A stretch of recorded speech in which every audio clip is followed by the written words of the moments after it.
Chapter 41. The Emperor's enthronement, from Sophian's point of view, was boring. She was expecting an attack like a great bombing or powerful magic barrage. Anything at all, however, nothing of the sort happened. Entering the Emperor's quarters, she thought it would be saturated with the smell of a corpse or a sick person, but it was surprisingly clean and fragrant. However, since she was free, she returned to her office and took out a chessboard. Playing by herself, a high-ranking official and the ministers brought several documents to her presence. Sophian didn't respond at all. She just kept playing chess until they all went back. I saw the creator of the assignment that you gave me the other day. He seemed to know me. Is there anyone who doesn't know you, Your Majesty? Charon answered. Of course, there would be no one in the continent who wouldn't know Sophian. That wasn't what she meant, though. His ego didn't waver even in front of royalty. Sophian looked directly into Deculine's eyes, but she couldn't decipher the emotions hiding behind them. It was hilarious. Is that so? He's funny. I felt like I was staring into another me. He had a solid and firm soul that was no different from his appearance. He was the kind of person to never waver, even with a knife aimed at his throat, making it evident that he was truly beyond the secular world. Have you finished your homework? Charon changed the subject. I did. It was interesting, and I immediately understood why you gave it to me. The entire day, no, the quarter of a day I spent solving it felt rather new. Sophian fell for Charon's narration, but she continued. I want to lift the restrictions on Marek, Charon. Charon bowed his head in silence. Marek was the name of the Mana stone mine northwest of the Empire, but its entrance was currently restricted because it was swarming with black magic and a rising frequency of demon appearances. Once it opens up, only adventurers and wizards from the tower and their escorts may enter in the beginning. I don't need advice.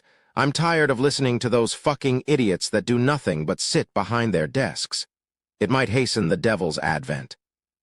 If entering the mine could do that, why did the devil keep silent about it until now? Also, there's a limit to the demons' numbers. If we can kill them all, the site will be cleansed. Charon didn't answer. Looking at the chessboard, Sophian asked, What is Credo doing? He's crying. Crying. Yes, he just finished solving the same problems as Your Majesty. I don't know what his discernment was. Sophian smiled.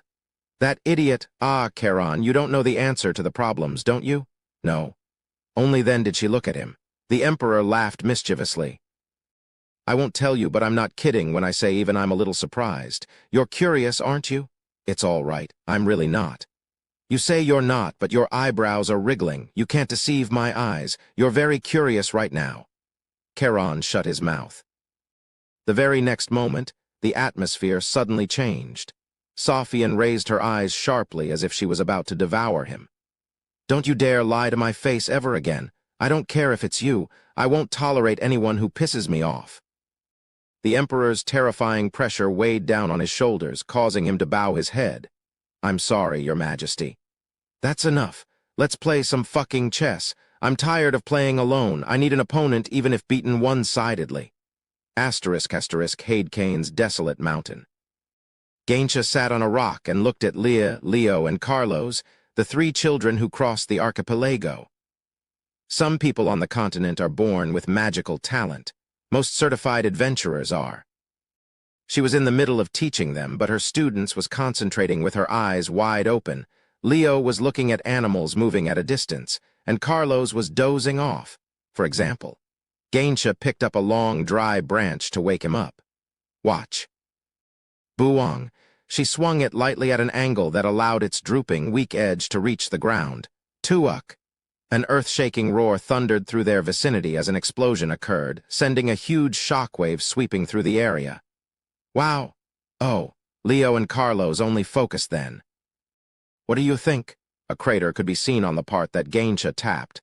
Leo was in a daze. That's amazing, Gaincha.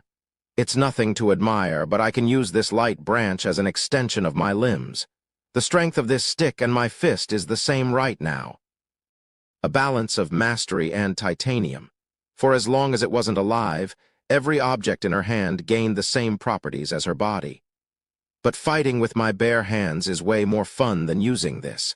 Either way, I mostly win anyway. Wizards call this harmony magic, and knights call it swordsmanship, but I don't know any magic or swordsmanship. Then, can we be like that too? Leo asked. He was a cute kid with blue hair, barely 140 cm tall. Ainz grinned. You'll find out starting from now on. How? You're too noisy. Why are you jumping? Carlos, who was of a similar build, slapped Leo in the back of his head. Ugh! Leo screamed as he glared at Carlos with teary eyes. Quiet, didn't you guys come to the continent to change? Ainz scolded them. Leo also stepped up and separated the two. Gasping, Leo soothed his anger with a sigh. In order to unlock your magical talents, you must prioritize training more than words. Everyone follow me. Ainz walked deeper into the mountains, then disappeared like a mirage, leaving only her footprints behind. The trio blinked in confusion. At that moment, Leo's foghorn was blown. Aren't you hungry, Leo? You're an idiot, so you're always hungry. Carlos nitpicked at Leo's complaints, who then flew into a rage. No, I'm not. Yes, you are. Stop saying weird things and follow me. Leo mediated with their bickering. Leo spoke. Carlos picked a fight first. You also hit me just now. You're being stupid. When did I? When did I? Don't copy me. Unable to take any more, Leo screamed, grabbing the ears of both relatives' younger brothers. If you two keep fighting, forget snacks. I won't even give you food. You won't be able to expect anything from me. The two kept their mouth shut, but their eyes kept blaming each other. Leo sighed loudly, accepting that she couldn't do anything about it. She wasn't a nanny. This is why I wanted to come alone. After calming down the two, she immediately ran after Ainz's trail. Leo, I'm sorry. Wait. Leo, let's go together. Yulia. The two children, who belatedly understood the seriousness of the situation, hurriedly followed Yulia. Eucline Mansion, separate building. Holding the pull-up bar with one hand, I pulled myself up for 30 minutes. Boom! As soon as I landed, I started my second training session. Ertran's martial arts book, Intermediate. I took a step with my fist outstretched, executing cheerful and astute footwork, just like in Ertran's textbook. A resilient move without any stammer. Then, after working out for a while, I held my cane this time. I had been trying to learn how to use it as a weapon. Of course, I wouldn't hit anyone with it unless I had no other option left. I didn't ever want to do it, but a desperate and urgent situation was bound to come. After completing my cane training, I checked the snowflake obsidian in my safe. Understanding. 4% I was constantly using understanding on it, but I still couldn't use it. I invested about 1,000 mana on the snowflake obsidian, then took a shower. Knock, knock. Roy knocked just in time. I dressed up and went outside. Roy. Yes. I heard that a maid's mother is sick. Yes, Rory's. I heard their story in the main building. I didn't know if they wanted me to eavesdrop on them, but it sounded genuine. I wrote a check and gave it to Roy. Tell her to use this to take care of her. Also, if something like this happens in the future, feel free to give aid yourself. I'll compensate you for it. I intended to ensure more than just the basic welfare of my servants. Roy seemed surprised, but he nodded and subtly received the check. I understand. I've finished preparing the car. Good work. I got into my vehicle right away. My task today at the tower was thesis defense. I looked through the documents related to it in the back seat. Evaluation? I just needed to fill up my seat. I took out Sylvia's novel from last time and read it until we arrived at our destination. It had been a long time since I last came here, considering the Emperor's death closed down both the tower and the university. We've arrived. Feel free to rest. Thank you. I got out of the car, went inside the building, and immediately rode an elevator to the 7th floor, where the thesis defense would be held. Ding! When the door opened, Relin, standing near the elevator, approached me first. Oh my, haha, you're here, head professor. I responded to his greetings with a nod. I wasn't very happy to see him, all because of his impure actions and motives as of late. He even thought about transferring Luina to replace me if the opportunity presented itself. Shall we go? Sure. Following Relin, I entered the hall, which was divided into 3 sections. The seats of the professors who would be evaluating the theses, the platform upon which the wizards would present and materialize their thesis at, the grandstand behind it. I sat in one of the seats reserved for professors. Since I was the head professor, I was given the best seat. Are you paying close attention to anyone in particular, Professor Relin? Ahaha, tilde, not really. Ha ha ha. Relin had been laughing since earlier. I looked at the list that he handed me. A total of 23 people would be evaluated today. Do you have their papers with you? Oh, by any chance, have you not read them yet? Do I need to read them in advance? I'll understand it if I read them now anyway. I wasn't lying or exaggerating. This was why I did my magic training today. Ha ha ha ha ha, of course. Your head Professor de Culleen, the genius at interpreting techniques. Relin had an assistant professor bring the thesis papers. Here you go. I skimmed through the cluster of paper. I didn't teach anyone on the list anyway, so I intended to just sympathize with the professor's remarks. But a thesis paper caught my eye. No, it made me frown. Sol de Drent. Elemental magic and series that are expressed differently depending on the natural environment magic had a personality. Therefore, even if it was the same magic, its manifestation differed per user. This was also known as ethos, which remained like the fingerprint of the user. Its unique personality wasn't only embodied in magic, but also in ceremonies and circuits engraved with a thesis trail. Of course, it was hard to distinguish the fingerprints with the naked eye. Fortunately, I had understanding and vision. However, this paper was more than just a vague fingerprint. I had already seen the idea described in a paper somewhere. To be exact, I looked at the task I gave to my class. I was certain. This idea belonged to Epheren. Of course, I didn't know how it happened. If it were the original de Culleen, he wouldn't have seen Epheren's task, and Epheren would have lived without knowing that her works had been stolen. Or, more unjustly, she could have been called a thief. This guy, Drent, most likely aimed for that gap too. What should I do? I decided to gather intel first. Did you say you're Drent? I read his paper thoroughly with understanding. It was plagiarism. De Culleen had done something similar, but I wasn't him. Above all else, I didn't like that they dared to touch my class task. Let's have a look. Therefore, I thought of questions that the original author of this idea would be able to answer properly. Asterisk will start the thesis defense soon. Please take your seats. Epheren attended the defense. She didn't have to come, but she wanted to see what the process was like. Julia just asked her to come as well. Wow, this room is huge, tilde, I know. The hall was spacious, and there were quite a lot of people, but a yellow head at the front seat caught her attention the most. Sylvia. She's here too. Who? There, Sylvia was sitting quietly and studying. Oh, Sylvia's studying here too? Amazing, just amazing. De Culleen appeared just in time, receiving a thesis from Professor Relin as soon as he sat at the top. Sylvia closed her book and looked at him. Epheren tilted her head. Please be quiet. First up, third-year wizard Sol de Drent. Julia's eyes shone and Epheren smirked. Are you that happy? Huh? Happy. What are you talking about? I'm just wishing him luck because he's a nice senior. Drent stood on the stage, then gave a brief introduction about his thesis and immediately revealed his magic. With only a small adjustment, it is possible to activate this fireball even under the sea. Fire preservation. Epheren tried to look at the progression as she tilted her head, but she only heard the voice because she wasn't in a good position. The atmosphere didn't seem too bad. I heard that you changed your topic a little while writing this paper, so this was the reason. Professor Letran spoke. He laughed quietly and praised Drent, who nodded and looked like he was holding back his own laughter. Thank you. Have you chosen which professor you would be under, Drent? Not yet, but I would be very honored to serve any of you. Are you making the professors compete? You're impudent. The other professors also added warm words. Julia shook Epheren's soldiers while clapping like a seal. It must have gone well, tilde, I know, but Epheren felt disharmonious.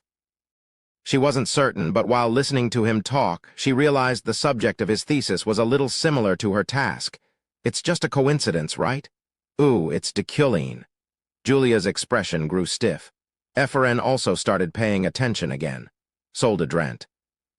Head Professor de Culleen called out to the defense. Yes. Is the idea for this thesis yours? De Culleen asked a simple question, and Drent nodded without a moment of hesitation. Yes. He glared at Drent silently, his eyes enveloped by an unusual aura. They were heavy and cold, almost like lead. "I'll ask again. Did you develop this with your own idea without any discussion or reference with anyone?" "Yes, I'm certain," Drent answered energetically, mistaking D'Killion's words as praise. "You want my assessment?" "Yes, please." At that moment, Ephraim felt chills claw up her spine. Drent was laughing on the inside. "It doesn't matter how much you compliment me, D'Killion. I won't put myself under your command. Of course, I know you're desperate because you only have one assistant professor, but the requirement's to be your slave. Good. I'll be asking questions from now on." A thesis paper came to D'Killion's hand. "Drent, you described how magic could be constant and talked about changes in elemental magic according to nature and topography. In that case," he then released a technique using mana, the structure of which wasn't normal. Its magic circle wasn't even a circle, it was an oval. Considering exactly 13.7% of this technique had been damaged, under what nature did it become this dented? What? Ah, that. 13.7%. Don't you know anything about this numerical value? You don't know. If you don't, how can you manifest such a crush technique? Give me something, even a rough guess. 13.7%. Crush technique. A rough guess. Drent was already feeling destroyed by D'Killion's seemingly endless brain-twisting attacks, but he was just getting started. It was just one question in its series. Chapter 42. A week before the midterm exam, Drent, helping Julia with her homework, was interested in Ephraim's assignment on their clubroom's desk. He had been in a slump with his own thesis, and thought giving his junior a hand would provide him with some information. However, he couldn't even use her work as a reference. Driven by desperation, he checked out Ephraim's assignment while Julia was in the bathroom. What he saw made him feel like electricity coursed through his mind. Eventually, Drent took Ephraim's idea as his own. However, "It seems that you don't know, so I'll move on and even do you a favor by asking you easier questions. Now that magic you've just manifested, fire preservation." D'Killion reproduced Drent's spell. However, a glance would be enough to deduce that his fireball was far denser. "Are you sure this magic will never be distorted underwater, no matter the altitude? Does the same apply when it's underground?" Yes, that's right." Drent gathered his senses and answered. He didn't have enough time to comprehend Ephraim's thesis completely, but he understood it to some extent. "If so, then tell me. What makes that possible?" The fireball that Drent described in his thesis rose in the air. D'Killion had already determined its core. Which circuit of this technique causes the preservation effect? That is..." He was at a loss for words. His professor just stared at him, his silence raging through the entire area like merciless winds. It didn't matter how long he waited. The defense couldn't answer. Before long, D'Killion's gelid tone enveloped the building. "I can ask hundreds of questions derived from this paper."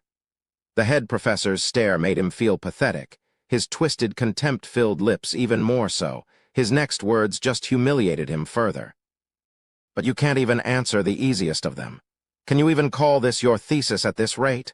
Drent clenched his teeth, feeling his anger surging from deep within him. As he was about to shout, D'Killion continued, interrupting him. "I'll finish my statement by leaving you with the worst bawling you'll ever do."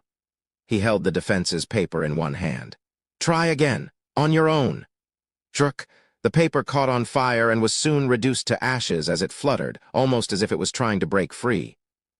The scene caused a small commotion among the audience. Even Sylvia's eyes widened due to what she witnessed. Drent couldn't say anything. Now drained of all the strength he possessed to answer back, he just let out a bitter laugh. D'Killion knew. Everything. The examinee stomped off the stage, leaving nothing behind but heavy silence. That madman, nobody would be able to answer if he pressures them that much. Infuriated, Julia murmured. Ephraim also felt the same way, but something seemed strange about it. "T, the second wizard." The host also stuttered, seemingly taken aback. There were still 22 wizards left that had to go under public evaluation. "Please be quiet."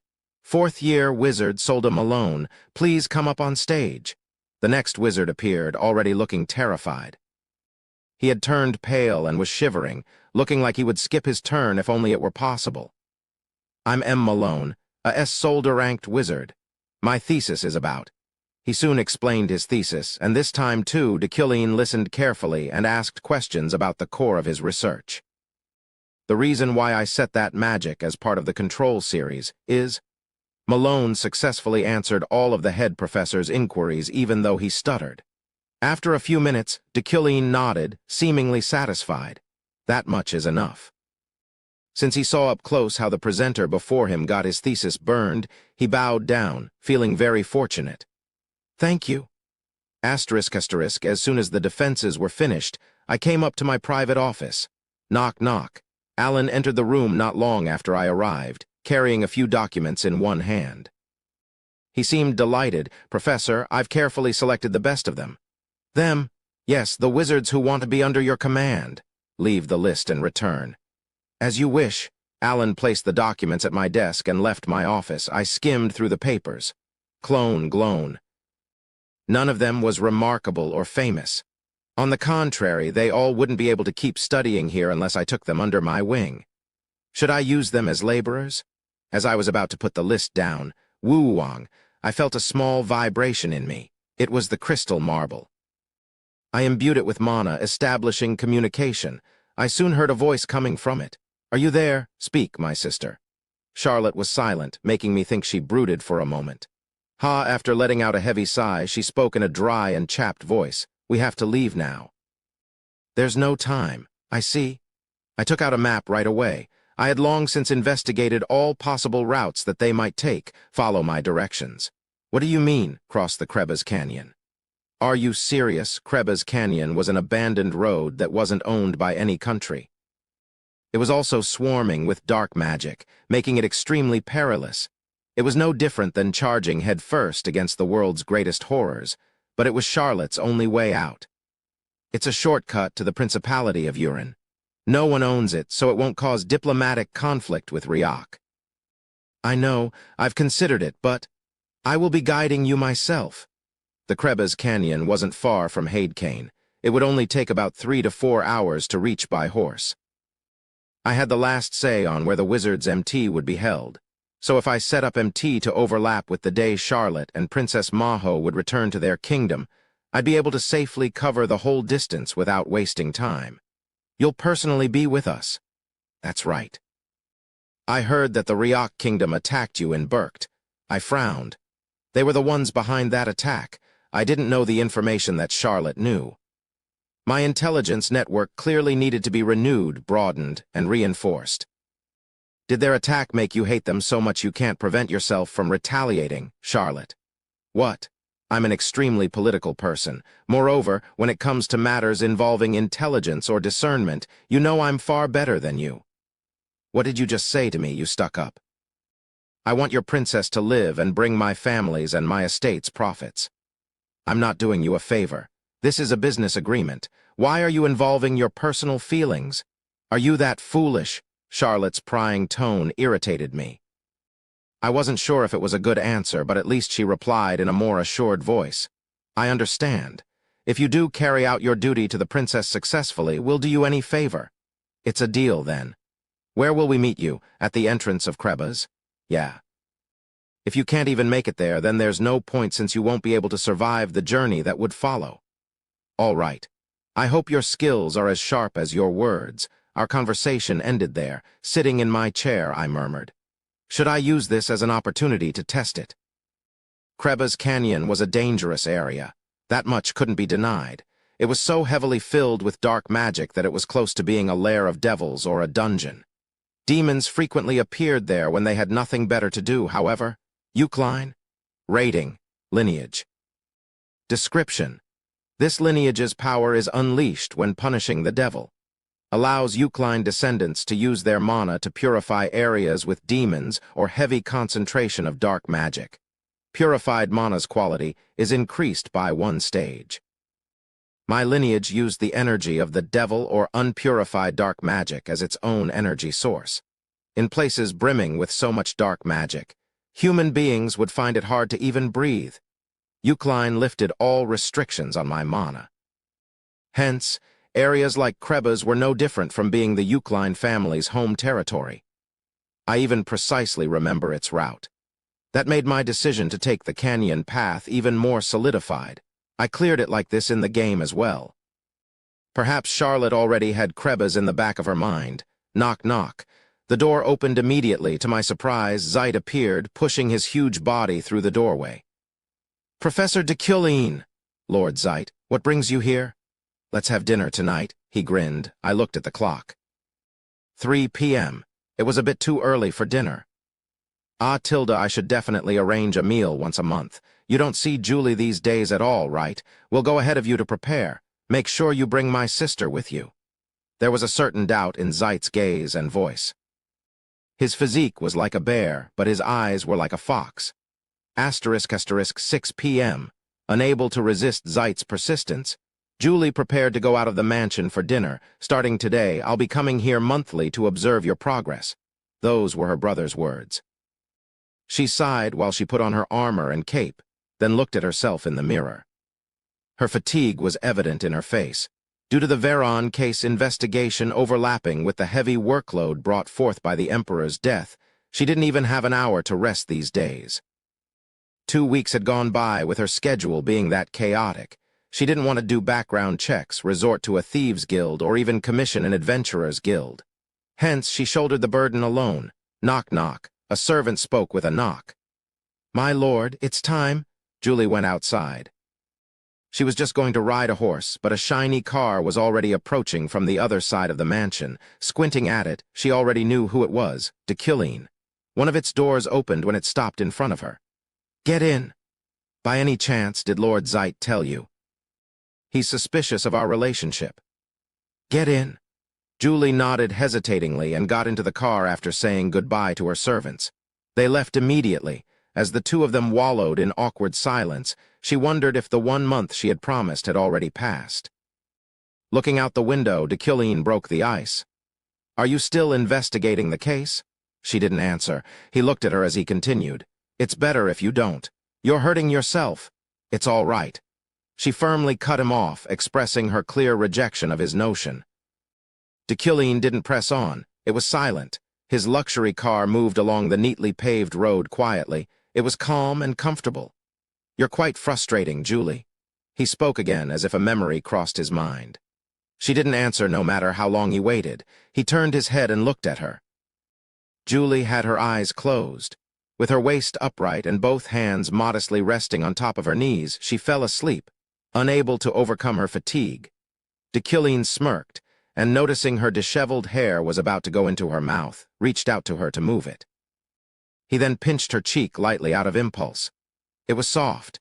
She rocked to and fro as they made their way to the venue. Although it was a little late, he pulled out a book from his briefcase. Not a word of it registered in his mind, but he turned the pages nonetheless. Not long after, he spoke to his driver. "I heard it'll take about a quarter of a day to get there." "Yes, sir, I understand."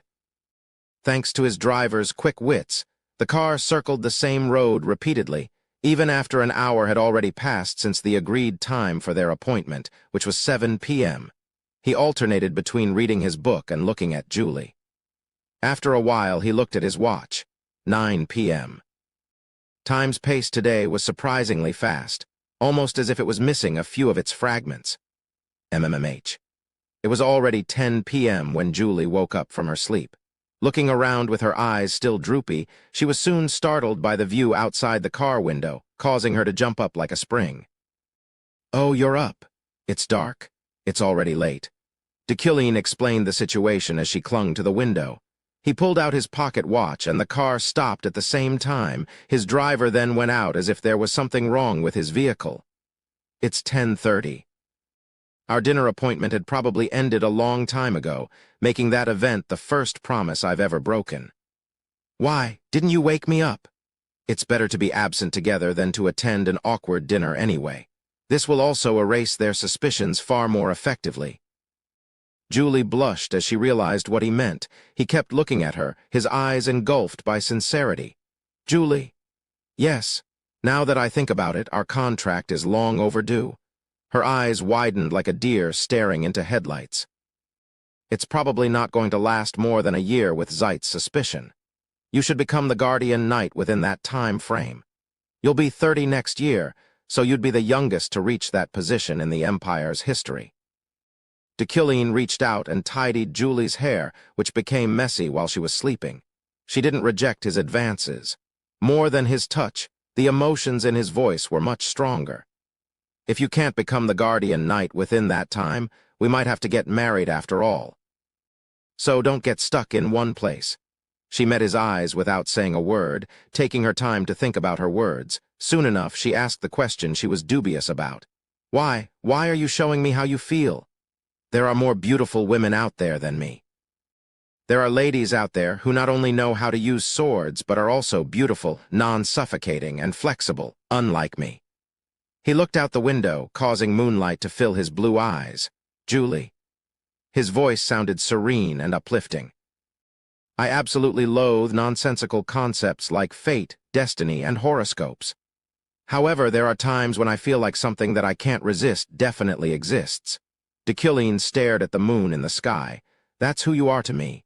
Julie understood what he meant. But at the same time, she was doubtful. The old D'Quilin would never say those words. Is that so? What changed him this much? D'Quilin spoke again.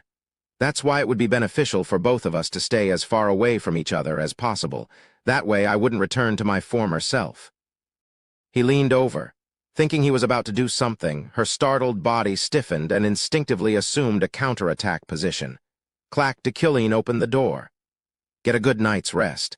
I was absent from the meal, which means Zeit is probably still looking for me. She stared at him in silence. Get off. Okay, take care. She nodded and got off the car. A fresh wind blew past her. She didn't know how much she had slept, but the world had become darker and her heart calmer. She was dropped near their mansion. Ah, are you finished? The driver went back in the car, and they departed soon after. Julie looked at D'Quilin through the rearview mirror for a moment before going home. Ah, my lord, you're here. The servants in the living room greeted her. She replied with a faint smile. I'm quite hungry. Can you prepare dinner? Ah, yes. Of course. The servants moved busily. It was the first time in almost 2 weeks that she had asked for a meal at the mansion, so they did everything they could to cook the best meal for her. Julie ate delicious food and slept well that night. After so long, she finally managed to lay down on her bed without thinking about work. His words kept popping up in her mind, though. However, there are times when I feel like something that I can't resist definitely exists. She thought she wouldn't have nightmares that night. Asterisk, asterisk. Should we keep going a little further? Roy asked. I shook my head. Let's head home. Got it. I sighed with a smirk, then giggled. I thought I should stay away from Julie from now on. The more time would pass, the more I would love every aspect of her. Of course, staying away from her would prove difficult. That was why she had to become a guardian knight. That way she would keep her distance from me herself. We've arrived. Good work. I got off the mansion on the path in the garden on top of some shrub. A hawk was looking at me. Chapter 43. The Dotun Mountains ran along the southern outskirts of the Empire. In the uphill road of its dense forest, Charlotte traveled with Maho. Anyone can have mana, but its quality and amount accumulated vary from person to person. That's why the mana quality can theoretically be divided into 10 different classes. The princess from the royal palace had many things she was curious about. Fortunately, her knight happily answered her questions with sincerity.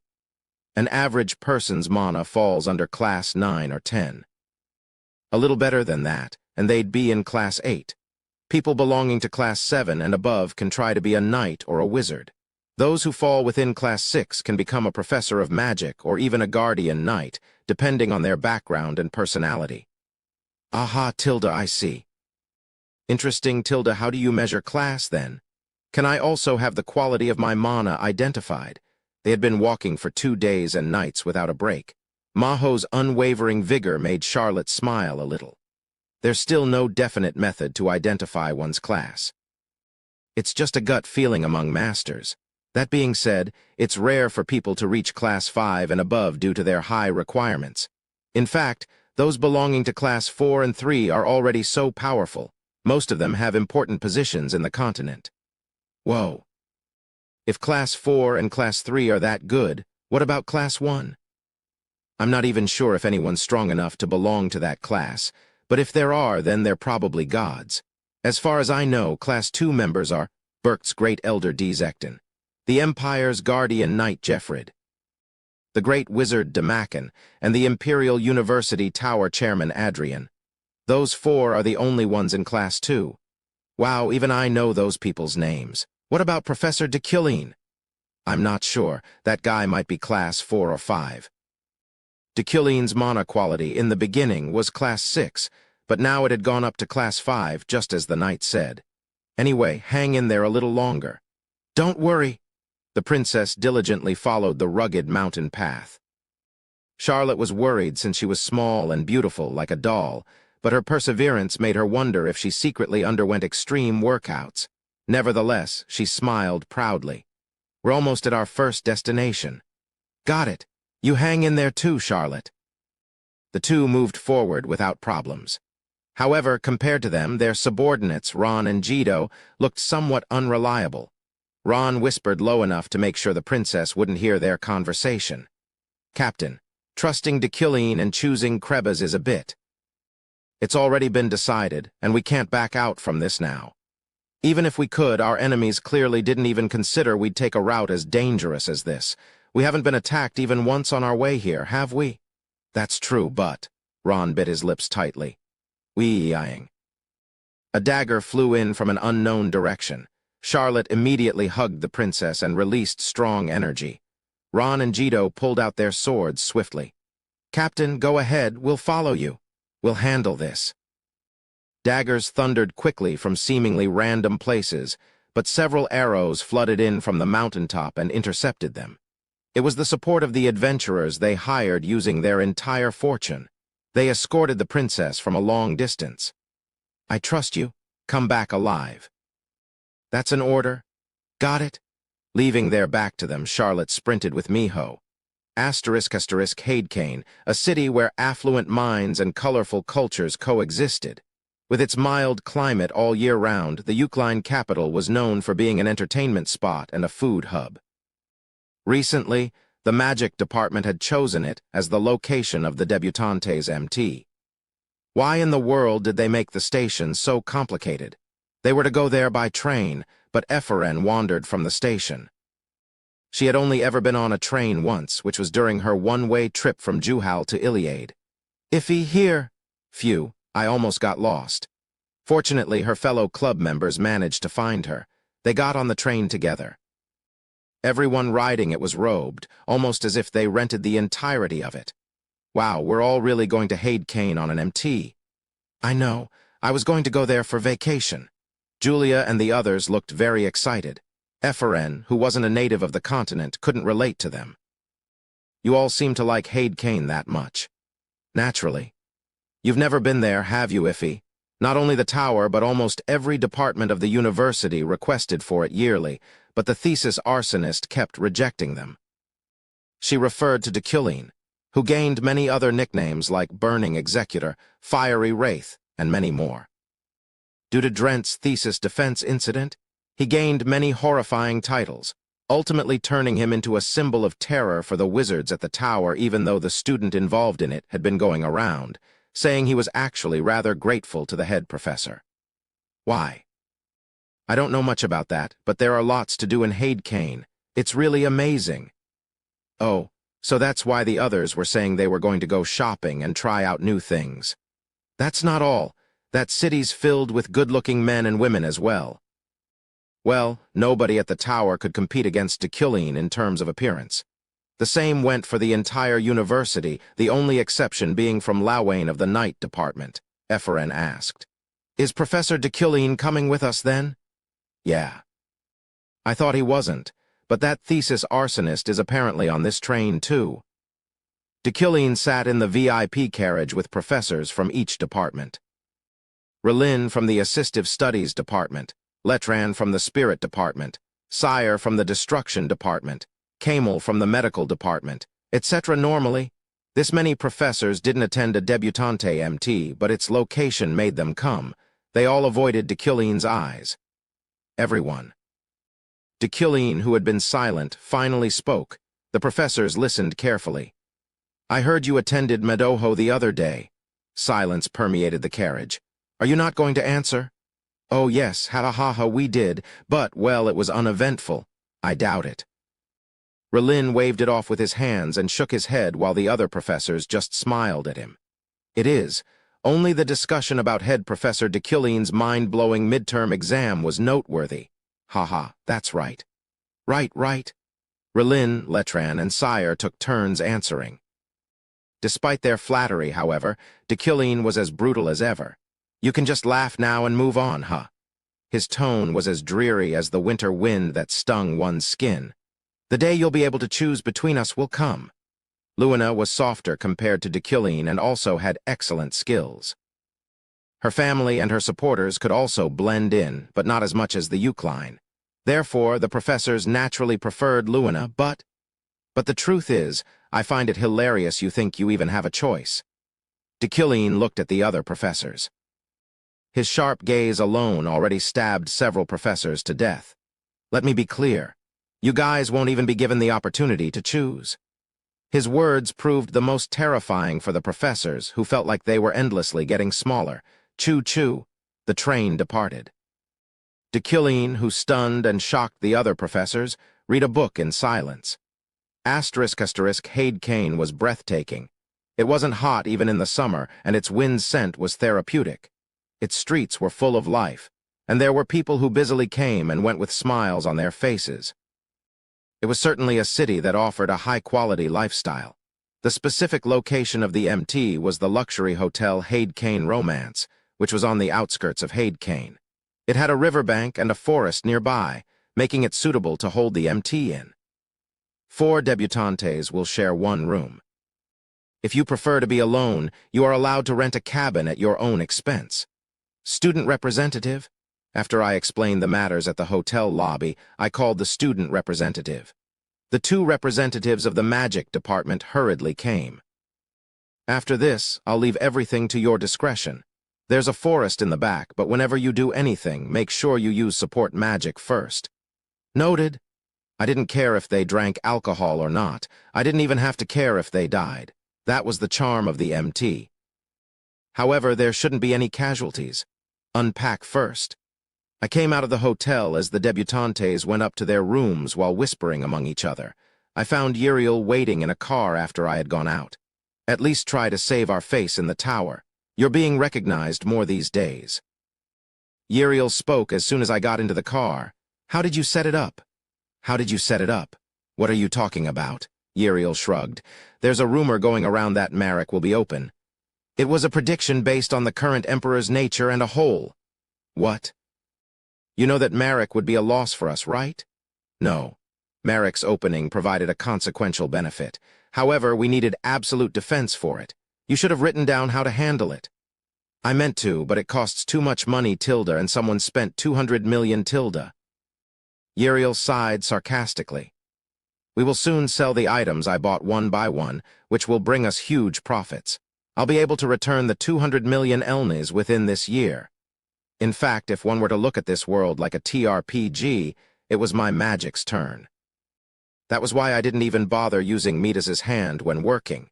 If I used up 4,000 mana on Midas's hand, I wouldn't be able to train my magic or use understanding. Things would be a little different from here on out, though.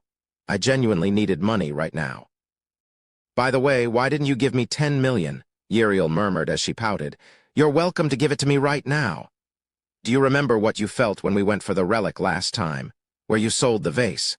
I intend to take over those emotions soon." "No, what? Oh." Uriel trembled almost loathingly. "You have no dignity." "That's enough. We're here."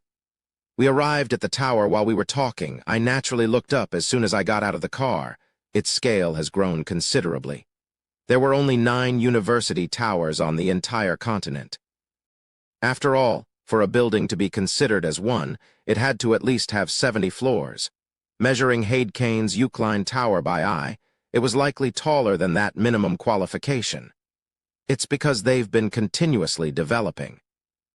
I went into the tower with Uriel, finding wizards waiting for us in the lobby. "It's an honor to meet you." I'm the tower's head, Diedrich. Diedrich was a young man. I looked at him with man of great wealth, and he, fortunately, passed with flying colors. Nice to meet you. I shook hands with him, then looked around the tower. It wasn't as good as the Imperial University Tower, but its facilities were amazing enough to say they definitely were keeping up with the times. We also support specialized magic development research. Among all the local towers, we're probably the only ones to provide that aside from Iliade. Uriel bragged. Separate from the other 8 affiliations, the 9th affiliation, specialized magic, was also known as signature magic. Magic under the 9th affiliation adopted its creator's name.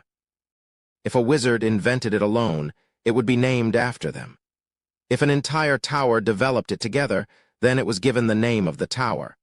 However, that was simply because specialized magic research consumed enormous resources. Magic only required a wizard's brain to be conceptualized, but experimenting and perfecting, it required a lot of mana stones, considering one would need to determine which series would suit it the most, all the faults it had, and all the effects it might apply to both the user and the target. Uriel? Yeah, let's go to the stables now that it's done. I need a horse. Already? No, it doesn't matter, but before that, can't you donate the midterm exam papers from the tower, sir, on a free loan basis? Uriel looked at me with eyes that reminded me of puppies, but I shook my head coldly. I don't have time. However, if there is a wizard conducting a thesis or research in this tower, I'll correct their paper. Consider it a gift. How can that be a gift? Uriel asked innocently, looking genuinely clueless. I looked back at the wizards who had been following us, but they also looked like they were avoiding the topic. The sight made my anger momentarily rise. Using my man of great wealth, I chose a person who stood out from the rest of the wizards. He was a cute little kid that reminded me of Alan. What's your name? Emmy, I'm Panyan, a rank 2 wizard. Is there a magic thesis you're working on? What? Ah, yes, there is. I'll look over your paper. Think of it as an honor. No, Panyan declined audaciously. He was about to cry, so I let him off the hook. Asterisk, I came to the horse stables in the meadow behind the Eucline estate, finding a lot of excellent horses stomping on the grass. They seemed to be grazing. In the past, fostering horses was a big business, but cars have developed a lot these days. Still, I really like our stallions. Uriel stroked one of the horse's manes and smiled. Keep trying. Horses have different advantages than cars. Horses, which could be used in dungeons and mines as long as they were equipped, would soon become highly sought after again. I know. I'm having fun raising these guys. It's not as much as before, but it's still fairly beneficial for us. Tap, tap. Uriel patted the horse's back a few times and looked at her watch. It's time for me to go to work now. You can take any of these guys with you, Tilda? Uriel. I grabbed her as she was about to leave. I took out a luxurious box and handed it to her. It's a gift.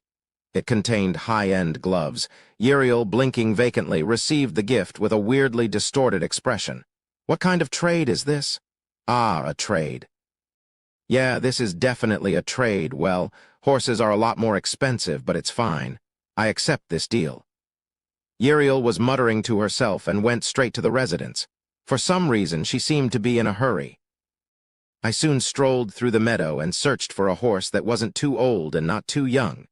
According to my man of great wealth, the red horse with a soft mane and glossy skin stood out among the herd. I approached him right away and hopped on his back. I had never ridden a horse before, but I felt strangely used to it. This was the effect of Deculine's personality.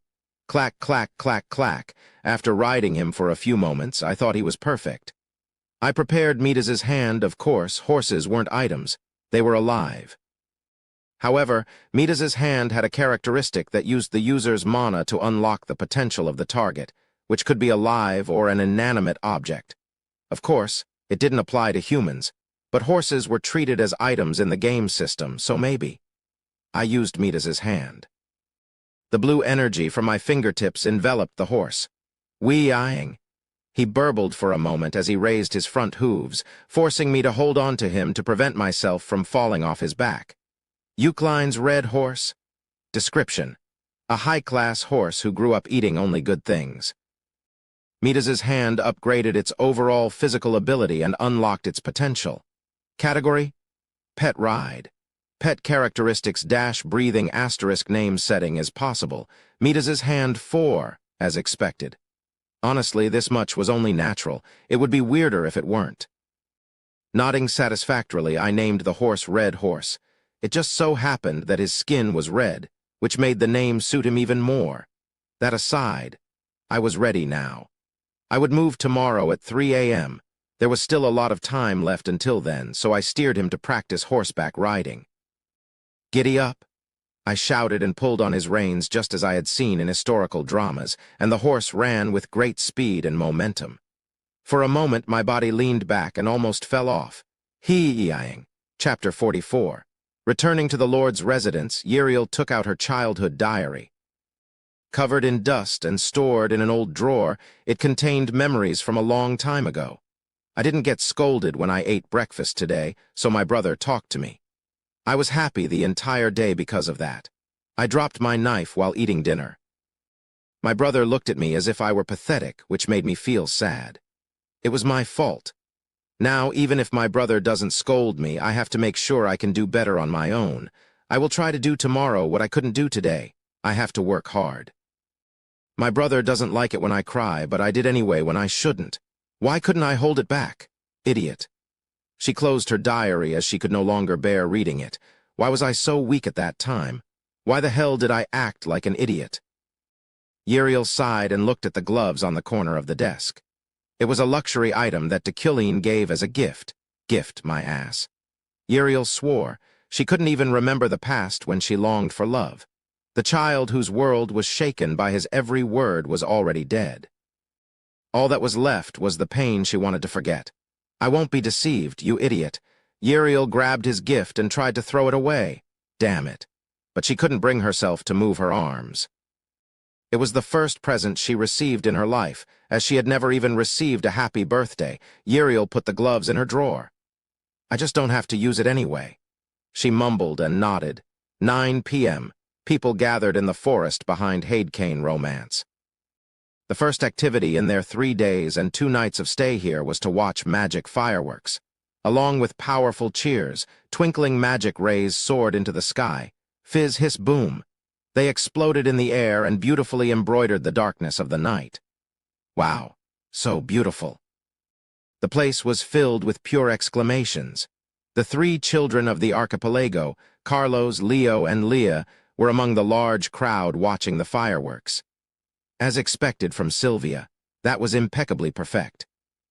The 7 professors of the Department of Magic each gave her team a perfect score for each firework. Iffy, are you ready? Yeah. Ephraim's team went last. Bringing in fireworks they engraved with an incantation in advance, Ephraim, their team leader, shouted. We used destruction magic and harmonic magic too. Just shoot it. Okay. The professors didn't even pretend to be interested. Feeling down, she concentrated her magic on her bracelet. Her soaring magic power permeated the firework pile, causing them to flare up immediately. Fizz. The magic hit the sky and exploded. Boo-oom, as Ephraim explained, the feast of destruction and harmony that ensued made curtains as beautiful as the aurora. It was a result that could be compared to Sylvia's team, but their professors didn't look satisfied. It's pretty, but its sound is too loud. My ear hurts. Professor Sire of the Department of Destruction gave 6 points. Letran from the Spirit Department gave 4 points. I mean, why? Julia demanded an explanation, but they just stared at her silently. She pouted and went back. It's okay. Ephraim comforted Julia. She expected that much anyway. The professors hated the Commoners Club, however. 10 points. They found the perfect balance between destruction magic and harmonic magic. They received a perfect score out of nowhere. Dekilleen, surprised, Julia asked, What? 10 points. As Dekilleen nodded, the professors slowly glanced at each other. Relin, next to Dekilleen, praised them and gave them 10 points. The professors after him did the same as well. Only Sire and Letran, who gave 6 and 4 points respectively, broke out in cold sweat. They misunderstood this as Dekilleen's new method of screwing them. Here are the results of the Magic Fireworks contest. First place is Team Sylvia with 70 points. Second place is Team Eferen with 60 points. Third place is Team Beck with 58 points. Thanks to that, Eferen's team came in second place. Her members laughed, but she looked at Dequillin with a slightly complicated feeling. However, he had already left without looking at anyone. What was that? Gosh, that's ridiculous. Hey, I was right. She's Dequillin's favorite. That's right. At the beginning of the semester, she was supposed to be punished, but she wasn't because of Dequillin. There are rumors that he gave her private lessons. Gee, are they going out or something? No way. She's pretty, but I don't think she's Professor Dequillin's type. A group of noble wizards whispered as they gossiped, which was unbecoming of their aristocratic background. Eferen was mad, but she didn't say anything. Iffy, look at this. This is the reward for coming in second. Before she could do anything reckless, Julia came with the second prize. It was hard liquor. Eferen snatched it, opened it up, and took a nap already. Geez, what's wrong with you, Iffy? Wait, I have to go somewhere. As soon as Eferen gave it back to Julia, she ran at full speed, making sure to remember where she came from. She had countless questions that she needed to ask him and innumerable things she wanted to know. Today was just a trigger. Pant, pant, pant. She felt like she had been running for about 30 minutes before she found Dequillin on a bench by the dark roadside. There was a horse standing beside him. She swallowed hard. He didn't seem to care about her, but she hesitatingly walked over and sat down on the bench opposite. Professor, Dequillin didn't answer. Eferen continued without hesitation. I know this is rude of me, but I have a question regarding the promotion test. Only then did Dequillin look at her. You mean about Drent? Yes. Eferen felt something wasn't right about his thesis. The fire preservation and its casting method presented by Drent made a certain suspicion grow stronger in her with each passing day. The content of his thesis. It's similar to your assignment. No, it's almost identical. Did you just realize that now? Dequillin looked at her like she was pathetic. Eferens tried to speak, but no words came out. Of course, she didn't think he would assert it with so much certainty, but deep down, she already knew it was hers. She lowered her gaze, feeling sadness rising deep within her. The nobles who didn't know any better gossiped that Dequillin favored her, labeling his actions as affection. Could it really be called favoritism? If so, why the hell? Why? Eferen looked at the stones lying on the pavement as a breeze swept past her robe. She could hear the laughter of wizards not far away from them. This is no different with my punishment, the club, and Drent's thesis. She needed to ask one of the most important questions she'd been dying to find the answer to. Is it because of my father? Is it because of your sense of debt? Eferen asked with courage as she proudly raised her head. Dequillin, the most hated professor, was looking at her, his blue eyes making her body tremble just by looking at them. Find out for yourself. Don't be stubborn. You're not a child anymore. Dequillin got up from his seat as he let those words out of his lips coldly. In an instant, it seemed as if all the tension in her body had been drained away. However, she soon was filled with anger. Eferen clenched her fists. I was going to anyway. Her words made Dequillin turn to her. She didn't avoid his gaze. The fire in her heart didn't freeze this time. I'll be proposing to be under your supervision. In doing so, I'll reveal what happened and the reason why my father committed suicide. Dequillin just looked at her. There wasn't even the slightest change in his face. You once said that I'm a gem. She didn't know if she'd regret saying those words one day. You are, so don't waste your talents. Tears welled up in her eyes as her closed lips trembled. If so, then I will definitely surpass you. I will become greater than you as you watch me from your high horse. Eferen, who vomited all of her old and pent-up emotions, gasped for breath. Unwittingly, she wiped her tears away with the hem of her robe. The night air softly blowing in their vicinity cooled her heat. Under the stars, Dequillin stood still, his silence frightening Eferen. She realized what she just did a little too late. However, that's a good attitude. He didn't try to break her will. He didn't despise or mock her, ceaselessly challenge life itself. On the contrary, he sounded rather respectful. Whatever awaits you at the end of your path, wear it as your laurel wreath. Dequillin climbed on his horse. Eferen watched his back retreat in silence as the red horse that carried him quickly moved farther away. I will. Efferin smiled and nodded.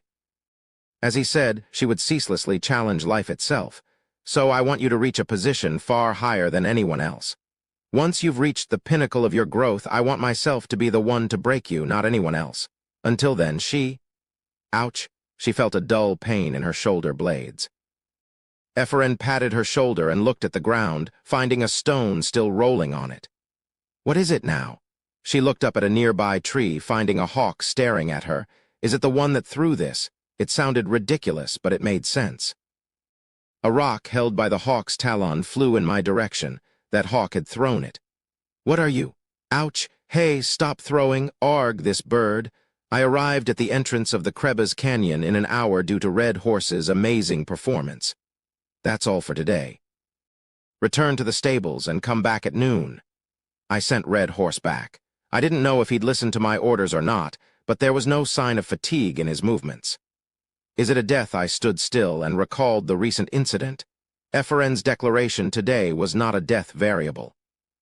But it was somewhat disconcerting. She planned on putting herself under my control. It wasn't bad. However, it was unclear whether she would be a dagger pressed against my throat or a sheathed dagger for me to wield. It was so sudden, and I still didn't know what exactly.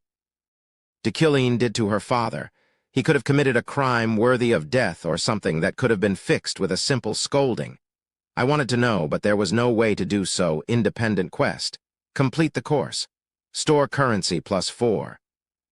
Additional achievement rewards. A system message popped up. Charlotte and her party were approaching from afar. Covered in dust, they sighed in relief when they saw me. However, their party had only Maho, Charlotte, and Roan. The other escorts were nowhere to be seen. Are there only 3 of you? I asked Charlotte, but she didn't answer. Did the rest die on their way here? Such a shame. Behind Charlotte, Maho poked her head out. Hello, Professor Dikilin, Professor, right? Thank you for helping us. I heard a lot about you through Charlotte. Maho smiled. It was nice to see her talking a lot as soon as we met. She looked exactly as I had designed her to be, and her personality was the same as I saw in the game. Yes, nice to meet you. My name is Dikilin von Grahan Uklein. I'm the head professor of the Imperial University Tower. Wow, you're the head professor. That's impressive. You must be great at magic. I just smiled at her in reply before turning my attention towards Charlotte, whose expression remained dark. Take it. It's a note from the adventure team. Charlotte held out a piece of paper. About 37 murderers and a deviant are chasing you. Deviant. As soon as I saw the word, I frowned, an instinctive disgust surging within me. The Ryok family has become far too corrupted. I know, right? Deviant was a subspecies of half-ghosts and demons. It looked and spoke like a human, and it even had human-level intelligence. However, everything else about them was no different from a demon. Deviants were also more disgusting than demons because they were the products of a contract. A demon summon magic performed by the dark wizards of the Ashes. Monsters that could only be summoned by mixing a human body with intact limbs and demon horns were difficult to defeat physically and magically. Are you all right? Charlotte asked. I'm fine. The odds were in my favor. After all, once we had entered the canyon, my mana quality would be upgraded to Class 4, and my mana recovery speed would overwhelm my consumption of it. My magic power and overall output would also be amplified. Even more, since deviants were demon type, I'd be able to thoroughly rip them apart. Princess Maho. Yes, yes, yes. I put my briefcase down on the road. As the bag opened, 15 wooden steel bags emerged in the air. Her eyes widened as she witnessed it. From now on, this steel will escort you. Wow, Charlotte muttered. That's the perfect magic for escorts. She pulled out a mining gas mask. You don't need it. I brought 4 of these. I shook my head. The group entered Krebs Canyon. Its entrance was no different from other mountain trails. It was a bit cramped and rough, but that was it. I think you're a very kind person, Professor Dikilin. Me? Charlotte was surprised by the unexpected attitude that Dikilin was showing now. Of course, the other nobles in the Empire seemed to hate me and always looked down on me, which made me sad. But you're different. You should just ignore those kinds of people. He treated Maho with great respect. His every word contained respect, and his actions were filled with dignity. The lower one is, the more they'd try to exalt themselves by looking down on others. What, am I lowly? No, the pathetic nobles of the empire are. Princess Maho is, of course, a priceless individual, but not just because of your blood. You have qualities that are unique to you. Wow, that's the first time anyone's told me that. Feeling uncomfortable, Charlotte intervened. Hey, cut it out. He might end up seducing her at this rate. D'Killeen nodded and walked silently. His steps leading them through the canyon were unstoppable. He didn't even hesitate at all, almost as if he had been traversing the same path for 20 years. The deeper they advanced into the inner canyon, the more the forests and vegetation became more purple. The air was stinging, but breathing wasn't a problem, thanks to the gas mask they prepared in advance. Even so, D'Killeen was still barefaced. Was that the Eucline exorcism she had only heard of? A monkey jumped down towards them from an unknown place. Roan hurriedly swung his sword, but the blade hovering around the group pierced it first. Carrack, it was the strange steel that D'Killeen wielded. Wow! Maho was amazed. D'Killeen said, still looking only forward.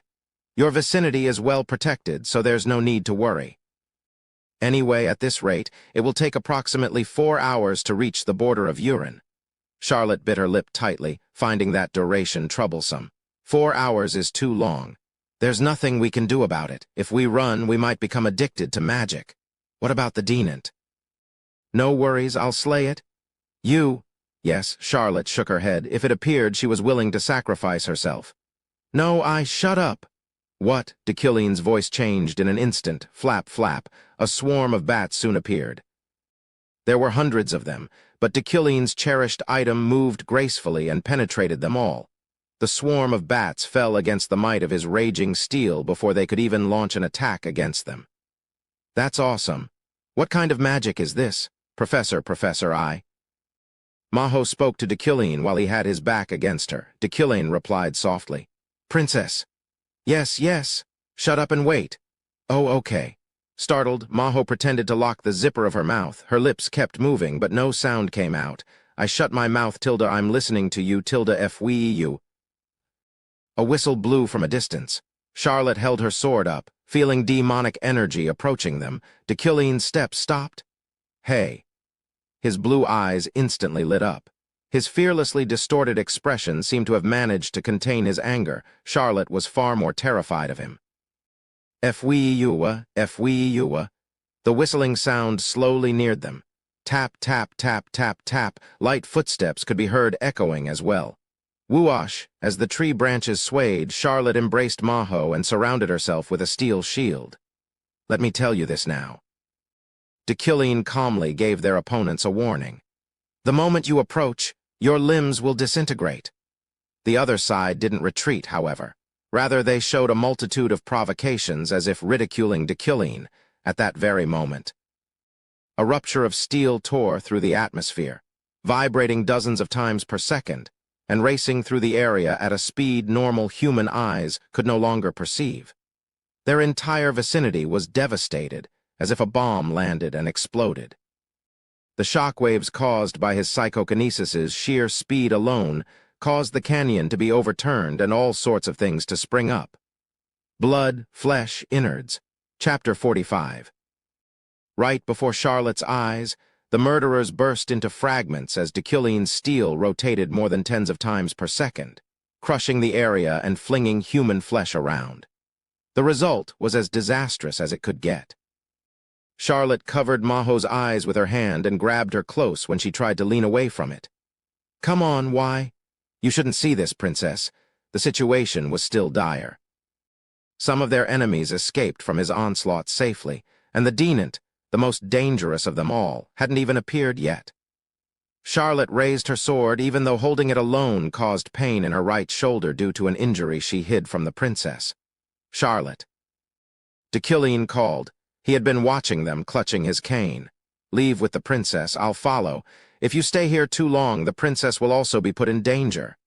Do you think you can handle them alone? Leave. Charlotte hesitated, but eventually nodded. They weren't in a situation where she could insist on fighting together. She lifted Maho as one of her subordinates caught up with them, who was supposed to act as their escort. "Captain, allow me to stay behind and help the professor," Roan proposed. "Okay." As Charlotte turned around with Maho, she finally clearly felt the demonic energies rise. Not far away from them, the Dinant slowly made its appearance. Although in human form, its silhouette was faint like the sunset, and ghosts that fused. What made it difficult to fight was its solid physique imbued with liquid properties. Charlotte ran, leaving the Dinant behind while controlling her speed at the same time. If she were too fast, she'd risk turning the princess into an addict to dark magic. "Oui," the Dinant whistled teasingly. "How far can those two women run?" D'Quilin forcibly tightened his reason. From the bottom of his consciousness, instinctive hatred and contempt abounded, but it was tolerable. "You'll never be able to kill my vessel with your non-magical steel." The demon laughingly mocked him, its tone sounding hoarse as if its throat had been scorched. "Well, it isn't like magic can kill me either." As it said, ordinary steel didn't work against it. Momentaneous magic couldn't extinguish liquid-like or gas-like beings. Attempting to do so would be no different from trying to cut or burn air. To get rid of it, one's mana quality had to be extremely high. They would also need to take into consideration the canyon they were in, which would force huge amounts of mana to scatter due to the dark magic's concentration. The Dinant knew and took advantage of that fact excellently. D'Quilin closed his eyes. He devised the wood-steel's path based on his mana amplification and recovery speed, planning how he'd tear his opponent apart down to the very last detail. His prediction and estimation of the battle went as far as 30 minutes into the future. Wu-woong! Rockaloc's Eucline cane began to heat up as he filled it with his mana, his blood in it seemingly making it as furious as he was. Eventually, D'Quilin opened his eyes, which now gleamed blue. The Dinant still stood on the other side of the battlefield. He drew an imaginary line on the road not far away from him, which would trigger the steel swarm to faithfully carry out his concept and design. Thud! The Dinant took one step, and Roan's hands immediately became damp with sweat. Thud! The demon believed in itself. However, D'Quilin knew how to slay it. Thud! It took one more step with which it crossed the line. A cold flash of light struck the Dinant's right side like a bolt of lightning. Roan couldn't see it. Even D'Quilin couldn't follow its movements with his own eyes. His wood steels executed a preconceived design instead of acting according to his will. Nobody moved, almost as if everyone's time but his weapons had been paused. Swee-ish! The Dinant felt its throat getting pierced. However, not even a drop of blood flowed. One of D'Quilin's wood steels then descended rapidly, slicing its way from its target's collarbone to its groin. Another bent transversely, making a beeline from the demon's lower right pubis to its upper left armpit. His third, fourth, and fifth wood steels ripped through its vertebrae at every node, while his sixth and seventh cut off its wrists, and the eighth and ninth amputated its legs. His 10th and 11th spiraled through its entire body. On the Dinant's physique, they engraved solid lines, the lengths of which released smoke. Before long, it felt its vision shift as it watched its own body being torn apart by multiple steel objects as the world spun. Not long after, the 12th wood steel came leisurely, decapitating the Dinant's head. It then pierced through its eyeballs and shattered its brain. The 13th and 14th steels ran rampant within its vessel. Taking advantage of the situation, their enemies passed by D'Quilin and tried to pursue Charlotte, but he easily destroyed them using his weapons. The flying blades moved swiftly and returned to their posts. Even Roan noticed the shock and perplexity their opponents felt. "Professor, over there." The knight yelled, pointing at the Dinant, which flailed around and was about to regain its form. D'Quilin was calm. "Don't make a fuss." He knew how to slay it. It was simple. "I just have to kill it until it permanently dies." His wood steels charged through it again, infinitely repeating the same process that destroyed the Dinant. Dazed, Roan could do nothing but admire D'Quilin's destructive power. Charlotte and Maho ran out into the fields, crossing the canyon safely until they reached the borders of Urin. However, even then, Their journey proved filled with hardships.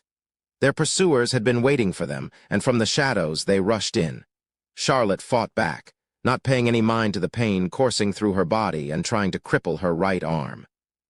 Sword aura rose from Charlotte's blade, fragmenting her opponent's flesh and bones. Not long after their battle began, she heard a shout coming from behind them.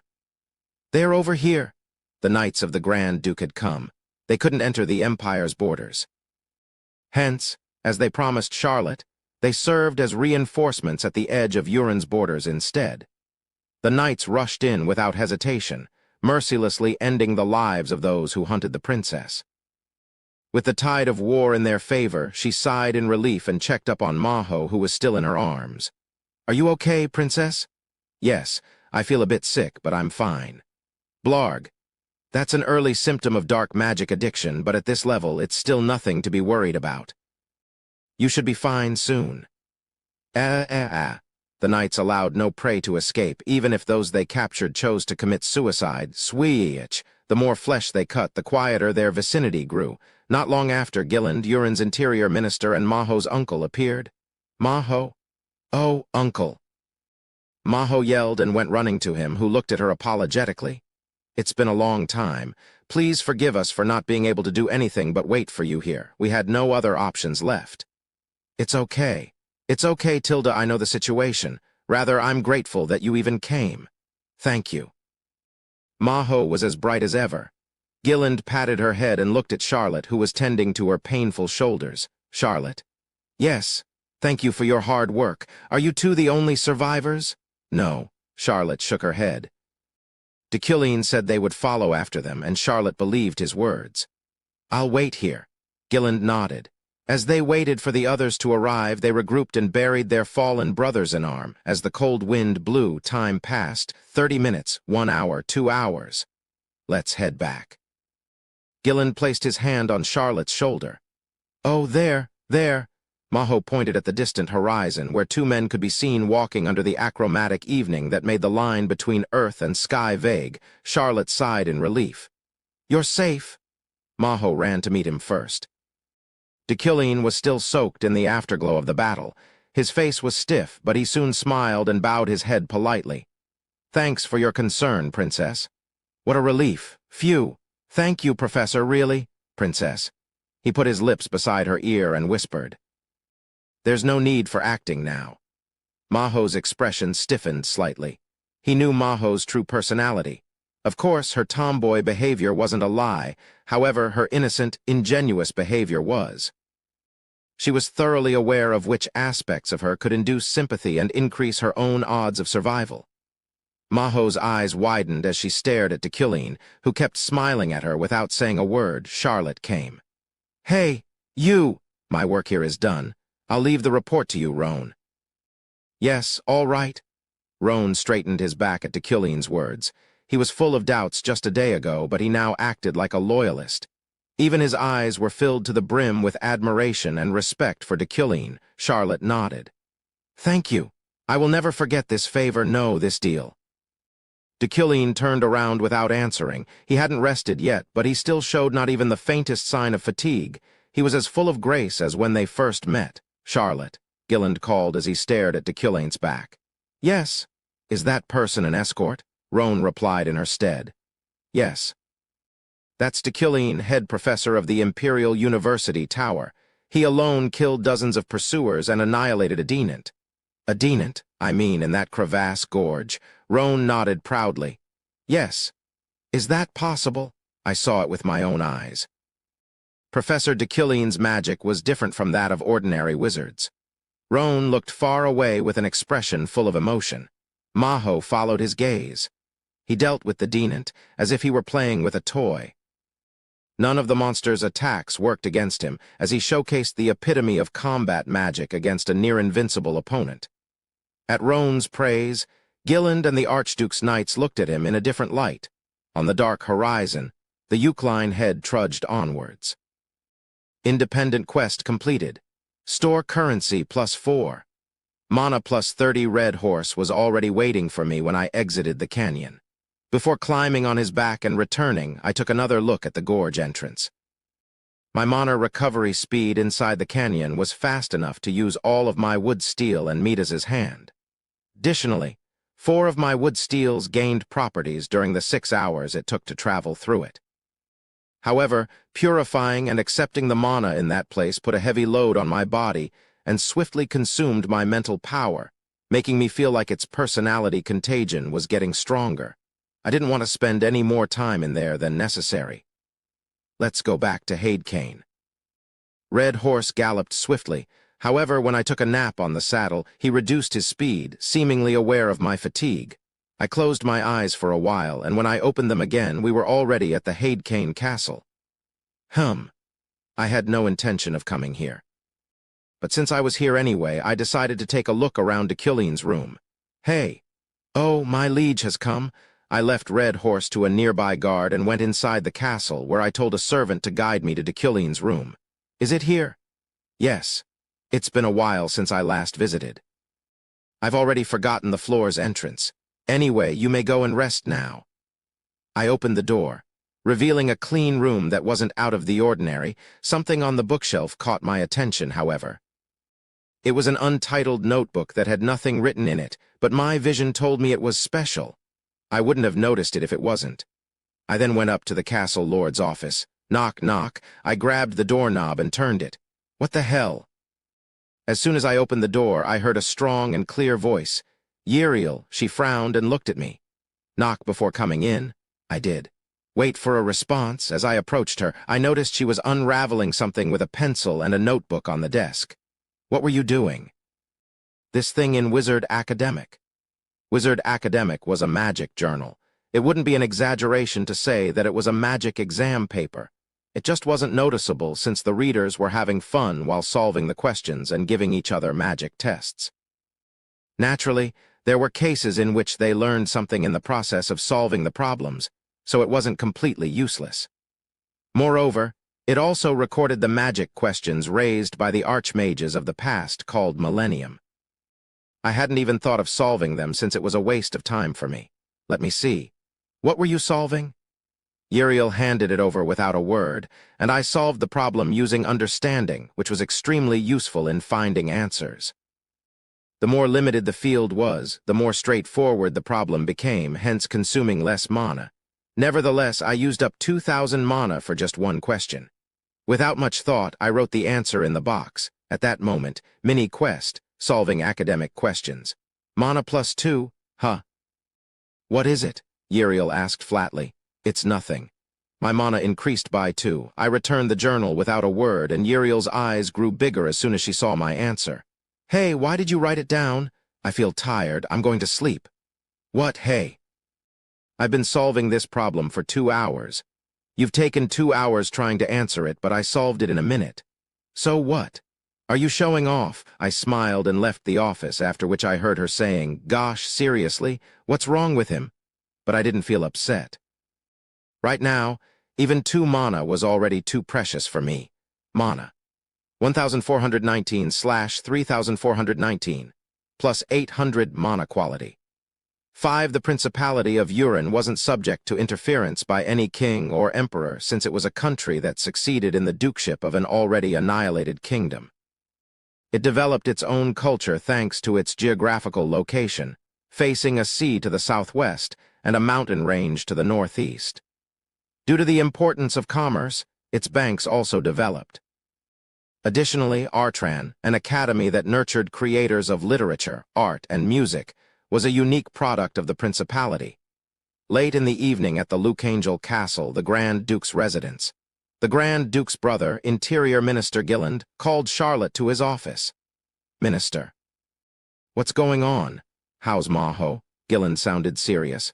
She just went to bed, Charlotte answered with a rather tired face. Gilland let out a sigh and gestured at the chair.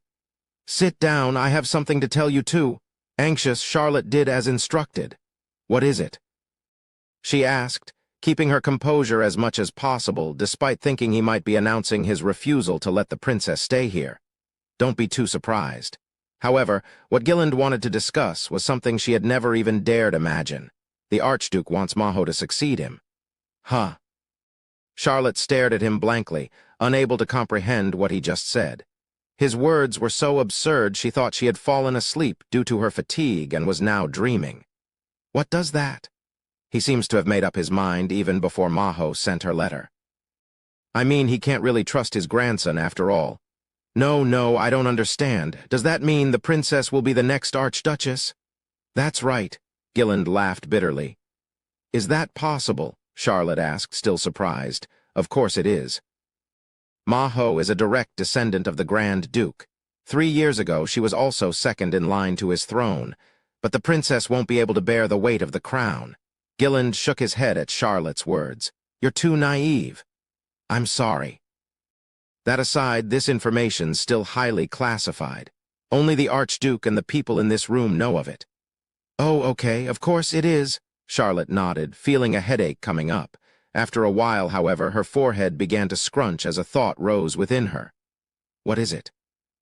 Gilland asked. At that moment, a spark flashed in her mind. Oh, Gilland trembled at the sudden sound. No way. She remembered Deucalion. Deucalion knew that Maho could only survive if she went to Urin. He also referred to this collaboration as a deal. At that time, she believed and accepted it with his grudge against the Riok kingdom in mind. But in fact, the expression deal itself was absurd. In the first place, their transaction was established on the premise of mutual benefit. But Maho, a princess abandoned by the kingdom, couldn't give him anything. What's wrong? Gilland asked, growing even more curious about her inner change. Charlotte, who had become more serious, asked, Does anyone else know of this, Minister? Of course not. The Grand Duke only told me about it today. Charlotte felt goosebumps all over her body. Deucalion's words to her before replayed in her ears. I'm an extremely political person. Moreover, when it comes to matters involving intelligence or discernment, you know I'm far better than you. If so, did he make such a deal by taking all these circumstances into account, guessing the relationship between the Archduke and Maho, calculating the dynamics and conflicts between the kingdom and the principality, and finally predicting the conclusion that the princess could succeed the throne? If he really did, monster, how far had he thought through? How sophisticated and precise were his thoughts and resourcefulness? What? Me? Charlotte came back to her senses. Gilland was staring at her with narrowed eyes. No, you finally voiced out your thoughts, right? I'm sorry. I didn't even make any diplomatic effort to save Maho, yet I'm already telling you another serious issue. You're not wrong to think of me as a monster. No, it's not that. Enough. No, you may go. No, listen to me. Chapter 46, Group Project 1. Above the principality of Urin's evening skies, the large moon and the swarm of stars veiled the lands with a thin mist. Below it, Maho lay on her bed in a fetal position, thinking about what happened to her today and all the years she spent living. I survived, brother, sister. Longer than you did. Maho had been obsessed with preserving her life since childhood, since she felt her death approaching instinctively. The Riok kingdom's royal family was a thin ice sheet dangling in a mountain where the wind always blew. The king's sons and daughters were ambitious, and the king was rather proud of their disastrous nature. The consequences of that were catastrophic. Maho chose to escape for the sake of her survival. Leaving the kingdom, she stayed in the empire to raise money and desperately earn her knight's loyalty, ultimately changing the time of her death. She wanted life, so she survived. And you say acting? Deucalion told her to stop acting. Maho pouted and got up from the bed.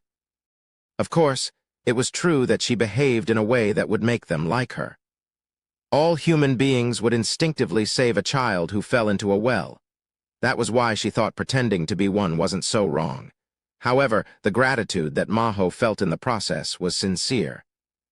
She was genuinely thankful for what Charlotte, Roan, Gilland, and Deucalion did for her. How did he know? At the same time, she was curious. No one in the Empire knew her as much as he did. They never dug deeper than seeing her as a pitiful and worthless royal held hostage by the system. In that short time, Professor Deucalion saw through her. He understood the principles of her inner behavior and called it acting, which was an accurate way to describe her. Was it necessary to do that to become the head professor of the Imperial University Tower? He's amazing. She had been using that same mask for decades, but he was the first to discover it in an instant, no less. He made her feel naked. Phew! Maho sighed and sat down behind her desk, glancing at the paper in the corner of it, a letter of gratitude. Thinking it wouldn't cause any trouble if she were to send it to the professor, she picked up a pen and continued it. Early morning, Haid Kane, Gainsha ate at a restaurant with 3 children. Chomp, chomp. After 18 hours of training, Leah, who always acted mature for her age, lost all etiquettes as she dug right into her food. Gainsha found them cute, eating their meal with their hands like hungry wild beasts. Phew! Are you done? Yes. Gosh, now I feel alive. Leah sighed as she put her hand on her belly like an adult. Leo and Carlos leaned against the back of their chair. Gainsha smiled. You had a pretty tough training session. The good news is I think you can take the adventurer exam this year already, considering your current level. Really? Leo's eyes widened. This year? Leah asked, looking just as surprised. Yes. There's no age limit for adventurers. The sooner you pass the exam, the better. It probably won't be difficult for you by the time it comes around if you keep growing like this. The Adventurers Guild prioritized abilities. It didn't matter if the person was 8, 18, or 80 years old. If they're willing to take the test and had the talent and skills required to pass, they'd be given the adventurer qualification. The most important part came after obtaining it. Adventurers could choose a specialty and focus on improving themselves and making a name for themselves in that field. Likewise, they could take on quests related to it to make money as well. No matter what they chose, they would need to carve out their own path. An adventurer with no track record and achievements wouldn't be able to pass the extended examination, which was conducted a total of 3 times in a 3-year cycle. Since you're already finished, shall we go now? Yeah, Tilda, the 4 of them stood up. As Carlos and Leo left the restaurant, they quarreled over who ate faster or more, and Leah covered their mouths. Soon enough, they reached the Haid Kane station. Wow, they're all wizards. Leo was amazed. They were surrounded by the debutantes of the Imperial University Tower, all of whom were wearing a robe. They were on their way back from their retreat. Huh? Gainsha soon found a man mixed with the crowd. He was tall and looked so handsome he could be mistaken for a jewel. His body was clad in a suit that exuded elegance, allowing not even the tiniest hint of imperfection. Head Professor de Culleen. Guys, come here. Gainsha hid the children behind her back just in case. However, Leah kept tilting her head and looking and staring at de Culleen with widened eyes. Leah. Huh? What, Gainsha? Nothing. Gainsha giggled. As expected, both children and adults were deceived by his appearance. After all, his unique aristocratic atmosphere combined with his cold appearance stood out even on the continent. She had met many handsome men globally since she had traveled the world as an adventurer, but de Culleen and his personality were unique. At that moment, de Culleen, standing still, turned his gaze straight towards her direction. Gainsha's gaze met with his, forcing her to smile bitterly at him. He lowered his gaze a little further, and she cleverly moved her body to cover Leah in return. However, the little kid poked out half of her face and looked at him with her right eye anyway. Boosh! Gainsha felt her back being pushed, causing her to turn around, startled. Oh, sorry. A female wizard had lowered her head with a half-drunken face. It's okay. Gainsha looked in front of her again, but de Culleen had already disappeared. By any chance, are you adventurer Gainsha?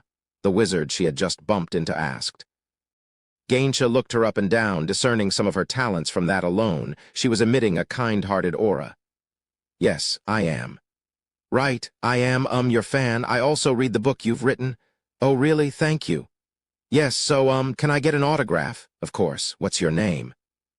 Eferen Luna. I'm a debutante from the Magic Toe. Eferen Luna? Leah suddenly joined in on the conversation, looking at the student with eyes wide open. The debutante, looking for her pen, tilted her head. Yes, you know me. I don't, but I'm Leah. The kid held out her hand, and Eferen accepted the handshake, confused. Oh, yeah, nice to meet you. I am a disciple of Master Gainsha. Gainsha was amazed by how she carried herself in the conversation. She wasn't the type to talk first like this. Was it because there were no wizards in the archipelago? Really? I'm jealous, Tilda, you're amazing for your age. I'm not as young as I look. Oh, and these two are Leo and Carlos. Nice to meet you. Huh, oh yeah, yes, nice to meet you, but I'm Carlos. Huh, oh yes, of course. Leo and Carlos talked to Ephraim, amazed by the fact that she was a wizard, until the train departed, causing her attempt to get Gainsh's autograph to fail. As soon as I returned to the mansion, I immediately went back to my routine. I raised my beginner psychokinesis proficiency level to 99%, and trained my body, both of which were parts of my old routine. However, my next activity wasn't. I sat in a chair and opened the Wizard Academic. Staring at the page with several magic problems, I racked my brains. Which question should I choose? Which problem would provide me the most mana? As I was browsing through the pages, a column called Millennium caught my eye. Millennium. There were 7 problems in this world called the Millennium. They were math challenges designed based on the modern world, and it was impossible to understand them even with 4,000 mana. Below the Millennium was a class-level problem called Symposium. Challenge the Symposium and gain honor as a wizard. In addition to the prize money, you may be able to get some enlightenment. Hurry up. Many wizards on the Isle of Wizards' Wealth are already solving this problem. The Symposium had 11 questions, but since a few of them were solved every year, the gaps they left were filled with new ones. They were fairly well known. Hence, one could expect to gain a lot of mana by solving them. It was worth trying. I looked at number 6. 6. Some ancient inscriptions have runes inscribed with the following formulas. In the past, it is said that runes also served as circuits. Recreate this ancient technique, ancient inscription. I initially just stared at it, but after a moment, my heart raced. A sudden thought came to my mind, making me feel excited. I knew this rune. I was this world's game designer, which meant I was the one who refined it. I knew the meaning and structure of each of its characters. It happened in the far distant past, but my understanding vividly brought back even the smallest memory fragments in my head. I glared at the ancient inscription. I felt a sharp pain claw at my nape as the rune clung to my retina like it was pounding down on me with an iron club. The rune of the inscription harmonized with the memory in my head and achieved a certain formula. I grabbed a pen and took out a paper using psychokinesis. My hand moved on its own, the pen moving with it. I had no thoughts of my own. All of my consciousness focused on the problem at hand, as if its attribute had swallowed up my mind. I was quite literally in a trance. I didn't even know I had written down all the magic formulas it needed. Runes were engraved and mana imbued in it. To top it all off, my mana consumption wasn't as severe as I thought. To be fair, I had already deciphered this rune beforehand. I didn't know how much time had passed while I was engrossed in it. When I came back to my senses, my desk was already full of papers, but it wasn't messy. Rather, dozens of documents were neatly stacked in one corner of it. I was almost out of mana. I rubbed my temples as I sighed, finally realizing 2 hours had passed. It felt like I had only worked on it for 3 minutes. I think I can do it in 2 weeks. For a moment, I felt like Einstein. *** Saturday noon, I went to the Imperial University Tower, finding the atmosphere heavy and serious. Even the professors I met on the way seemed pressured. Alan, come here. I called him using the crystal ball, and he arrived in less than 10 seconds. Yes, I'm here. What's going on these days? Things are kind of disordered. Oh, that's probably because of the Imperial family's most recent announcement. Announcement? Yes, they notified the entire nation that they're looking for knights, wizards, and scholars to help Her Majesty with her education. I understood almost immediately.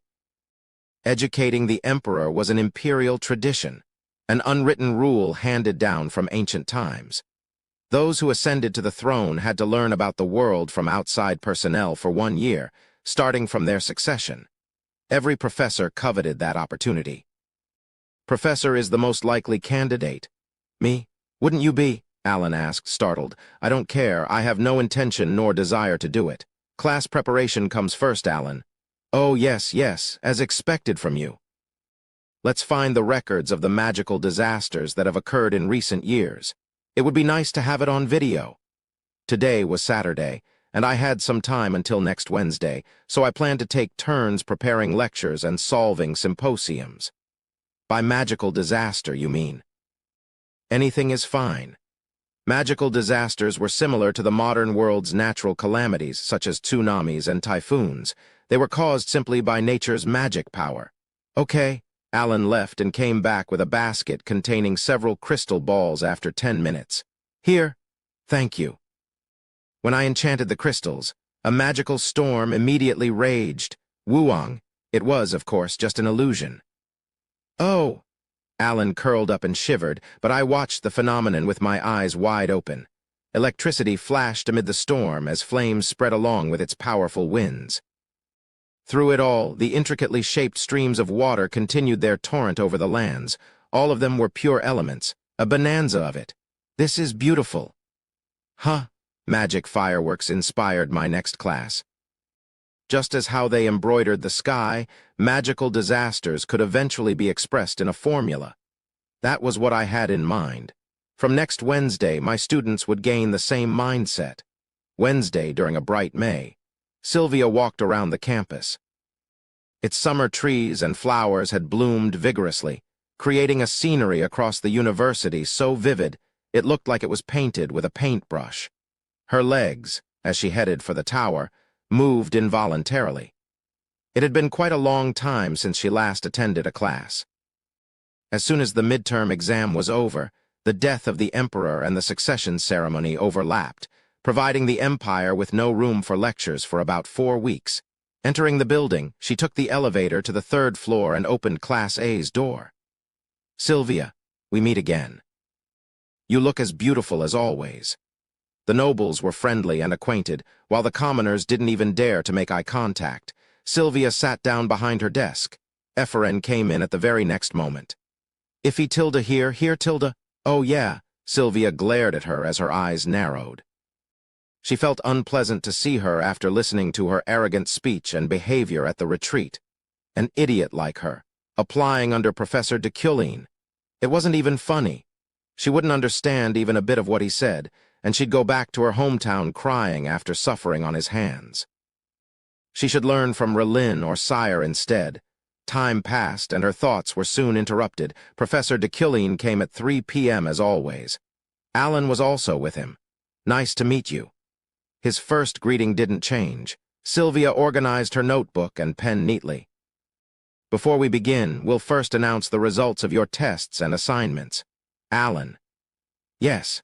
Assistant Professor Allen placed their report cards on their desks while the wizards waited nervously. Even Sylvia was a bit anxious, but she soon felt relieved. Her scores were perfect. Today's class will be held in groups. The same goes for the project I'll be explaining later. De Culleen's words surprised everyone. The wizards had retreats and drinking parties, so they got along well. However, they had a strong sense of individuality, which was why group projects were extremely rare. The reason for it is simple. The task I'll be giving is impossible to do alone. At that moment, the atmosphere turned ominous. Even Sylvia felt chills running down her spine. For today's class, we'll be discussing pure elements and magical disasters. Flick! De Culleen snapped his fingers. The classroom darkened, and the image of a storm filled the place. Whoosh! A whirlwind appeared, raging like blades dancing, causing the startled wizards to tremble. Magical disasters can happen anywhere in the world. Magical storms, firestorms, earthquakes, frostquakes, but think. Are those disasters just pure elements? De Culleen asked. The wizards that had paid attention in his previous lectures understood what he was trying to say. If that's the case, then this magical storm can also be shaped by a formula. Flick! He snapped his fingers again, and it immediately subsided. Watch. De Culleen radiated mana, which drew a complicated formula in the air. Dozens of circles and hundreds of lines hovered in the space. Seemingly forming a tornado, his creation stretched out its head like a dragon, expressing the phenomenon as a scheme of pure elements. Magical storms can be crafted like this. It was the supremely sophisticated and majestic magical disaster that de Culleen himself completed in nearly 5 days. Looking at its perfection, the wizards opened their mouths blankly. They are obviously pure elemental combinations. It is the product of mana naturally clustering, connecting, and linking together. I want you all to get the gist of it. He said it like it was nothing. It doesn't have to be huge like this formula. I don't even expect it to be. It is enough that you realize it is possible. Hence, keep in mind that even the smallest magical disaster can be turned into a formula. D'Quilline's words were persuasive. It seemed incredibly difficult, and just looking at it gives me a headache. The magnificence of the technique was full of a certain charm that attracted wizards. I'll give you ample time to accomplish this project. Upon understanding their formula, you'd see the world more clearly. The magic you'll learn and have learned is made of nature's pure elements, after all. After his explanation, D'Quilline prepared to draw lots. There were a total of 5 people in a group, making it possible to form 30 groups. Come to the front and draw. The group's members will be recorded afterward. 150 people stood up one after another and did as instructed.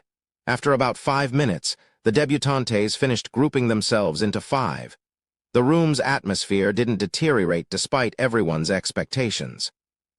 On the contrary, they looked so well organized they left no room for divisions, riots, arguments, and fallouts, except for one group. A part of the classroom was engulfed by silence. 5 people gathered, but none of them spoke. 2 of their members, however, had their eyes locked on each other, Sylvia and Ephren. The 2 had joined the same team, Chapter 47.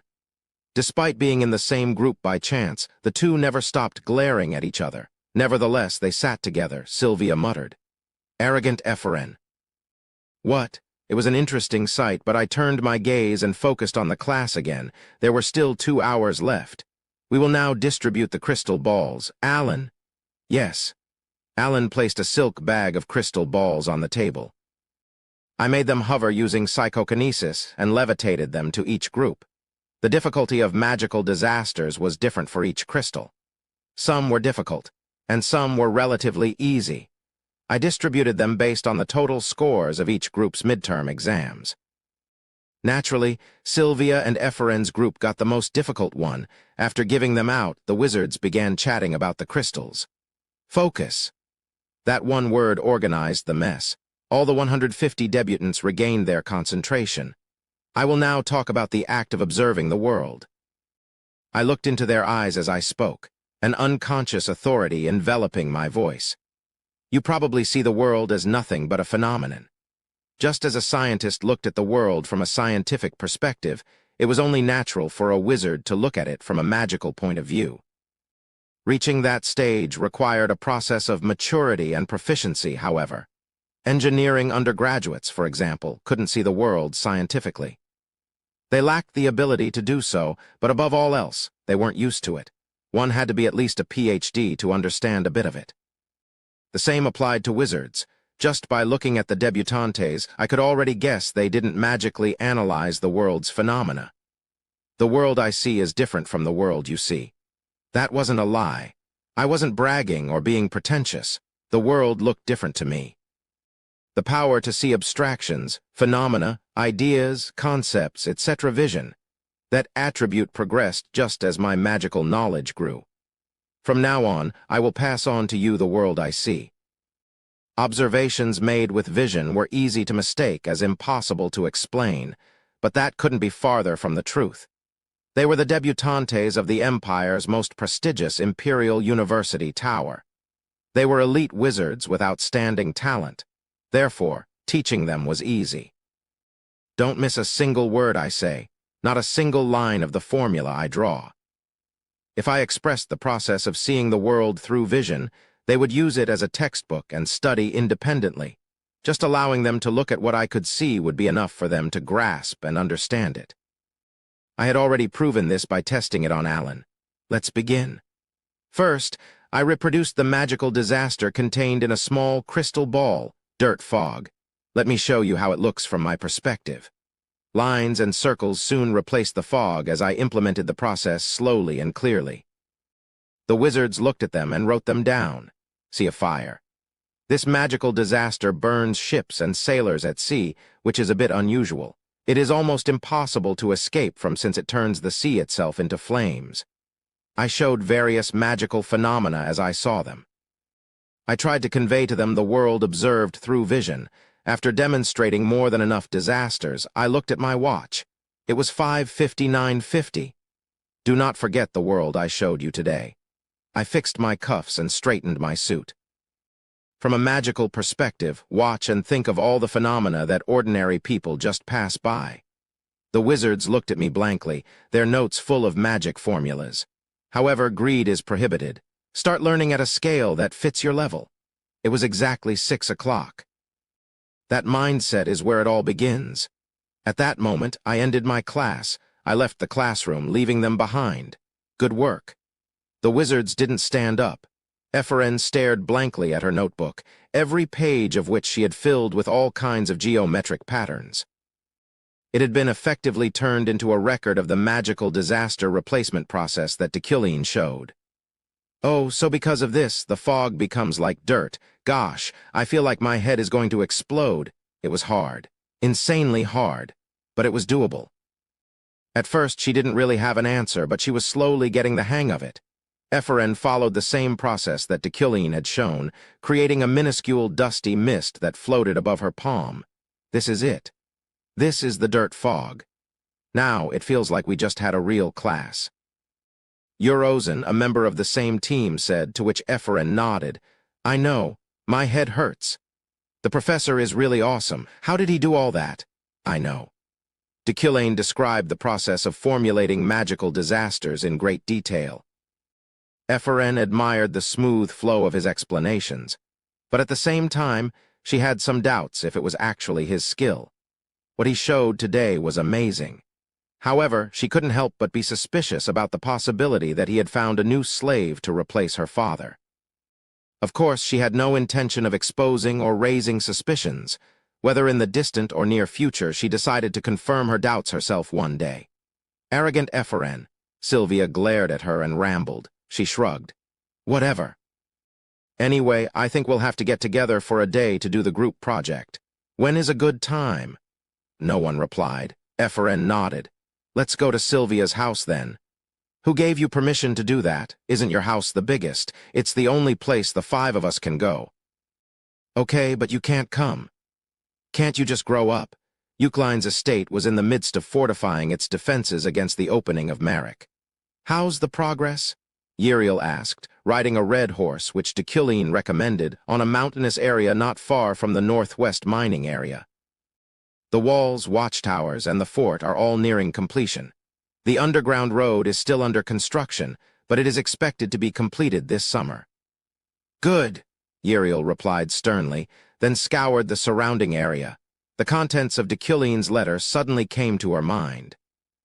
Once the Marek was opened, it would infest the surrounding lands with magical beasts. To deploy troops efficiently, they needed to build walls, watchtowers, and fortifications in the northwest corner of their territory. Deucalion was the one who picked the location. According to him, it was also better to build the road leading to it underground rather than above ground. If Uriel were to add a toll to it, she'd be able to make a profit quickly, considering it was made underground, thus making it more peculiar and more valuable. Certainly, a camp built here will be able to oversee everything. Yes, it can even be called a sanctuary. Your eyes for geography are really amazing, Uriel. The person in charge answered Uriel's self-talk. Uriel glanced at him and took the letter out. She read the second page of the 4-page letter. Don't even think about bribing the imperial family or bureaucrats. The emperor ignored her servant's words and opened the Marek. Therefore, you shouldn't be swayed by any words from her servants, and you should only act according to your convictions. Also, don't even consider getting her favor. She abhors lies and flattery. However, she likes alcohol, so if you're going to send something, the finest wine is enough. Are you a fortune teller as well? How did he know their vassals were considering a bribe? At that moment, a cold crystal landed on her nose, causing her eyes to widen in surprise. It was snow. Huh! She stretched her hands out, and snowflakes landed on her gloved palms. Surprised, Uriel hurriedly looked at the 3rd page. Unusual climates will sometimes occur.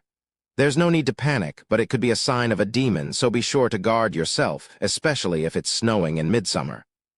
What's going on? Uriel frowned. She thought he was pretending to be a genius, but was he actually one? No, it couldn't be. How could Deucalion be a genius? Now that I thought about it, it started back then. Uriel remembered how Deucalion changed at the beginning of this year. For an entire week, he stayed at home, canceling all his schedules, even though he had never before abandoned his appointments. At first, she thought Julie dumped him, but did something else happen? Well, do I really need to know? Whatever the case, Deucalion was showing his old self again. From the time he was called a prodigy, it wasn't a bad change, so she didn't want to jinx it. Uriel stored the letter safely and yelled, "Attention!" Everyone in the camp looked at her upon hearing her gentle cry. Abnormal weather may be a sign of a demon's appearance, so strengthen yourselves. Tighten our defenses and refrain from acting alone. Yes. The shouts of soldiers answering her orders echoed through the mountains. Good, I'll be going now. Uriel, satisfied with her serious appearance, grabbed her steed's reins, shaking her head like a monarch. The red horse easily walked through the snowy mountain roads. The next day, 8 a.m., after finishing my morning routine, I sat down on a chair in the study and took out a couple of documents.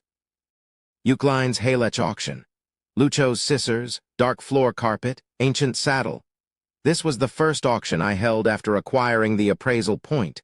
The items for sale were Lucho's scissors, dark floor carpet, and 3 others that had reached their maximum potential. Their performances were exceptional even at a glance, so I expected a net profit of around 60 million to 100 million elnis. Knock, knock. It's time. My butler spoke beyond the door. I got up, opened the door, and went down the stairs with him. Are there 23 in total? I asked the butler.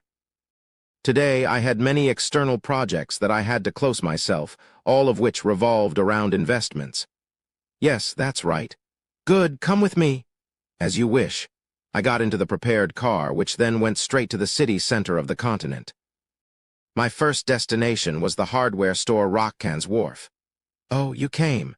I've been waiting for you. The owner was inventing things while running the hardware store, and his skill caught the attention of my man of great wealth. I wrote him a deed of investment worth a total of 3 million elnis. In return, I obtained a 30% stake in his business. Thank you. I will not disappoint you. I'll be expecting something good. Next was Hotel Romance, an old hotel that looked like it would collapse at any moment, but its new owner was looking for investors. I also wrote her a deed of investment worth a total of 4 million elnis. In return, a 40% stake. Sniff, sniff. If you cry, I'll take it back. Ugh. The owner withheld her tears of joy. Just work on the remodeling. If you say the name Eucline, you'll be able to get the materials you need easily. Oh, thank you, thank you. With the man of great wealth's help, I carefully pinpointed 23 businesses all over the system, including shops, trading companies, blacksmiths, and mercenary guilds, to invest in. I spent a total of 80 million elnis on them, which then increased to 120 million. Good job, Roy. Let's head home. Got it. As the sun began to set, we made our way back to the mansion. As I watched the dawn slowly crumble, I let out a short breath. It was a satisfying day. The cash I invested today would soon grow into enormous human and physical assets. What in the world? At that moment, Roy's eyes widened. A large number of people were standing around the mansion's gate, bearing an insignia engraved with the imperial crest. Master. Roy's voice was unusually urgent. I nodded and got out of the car. The people of the imperial family turned to me. Among them, I noticed a named knight, the emperor's escort, Charon. The blonde knight came up to me. Deucalion von Grahan Eucline, we come bearing a letter from the imperial family. Follow the courtesy and receive it. Kneeling, I accepted it. The contents were as followed. The imperial family informs Deucalion, the head professor of the Imperial University Tower and the head of the Eucline family, that he has been included in the selection list for the Emperor's magic educator. The honor of having a conversation and sharing magical insights with Her Majesty would serve infinite honor both to you as a wizard and to your family. However, to qualify, you must first solve a problem written by Court Wizard George. Are you going to take the challenge? The imperial family won't judge you if you decide to give up due to the insufficiency of your skills. I got up. It was annoying, but I couldn't refuse something like this.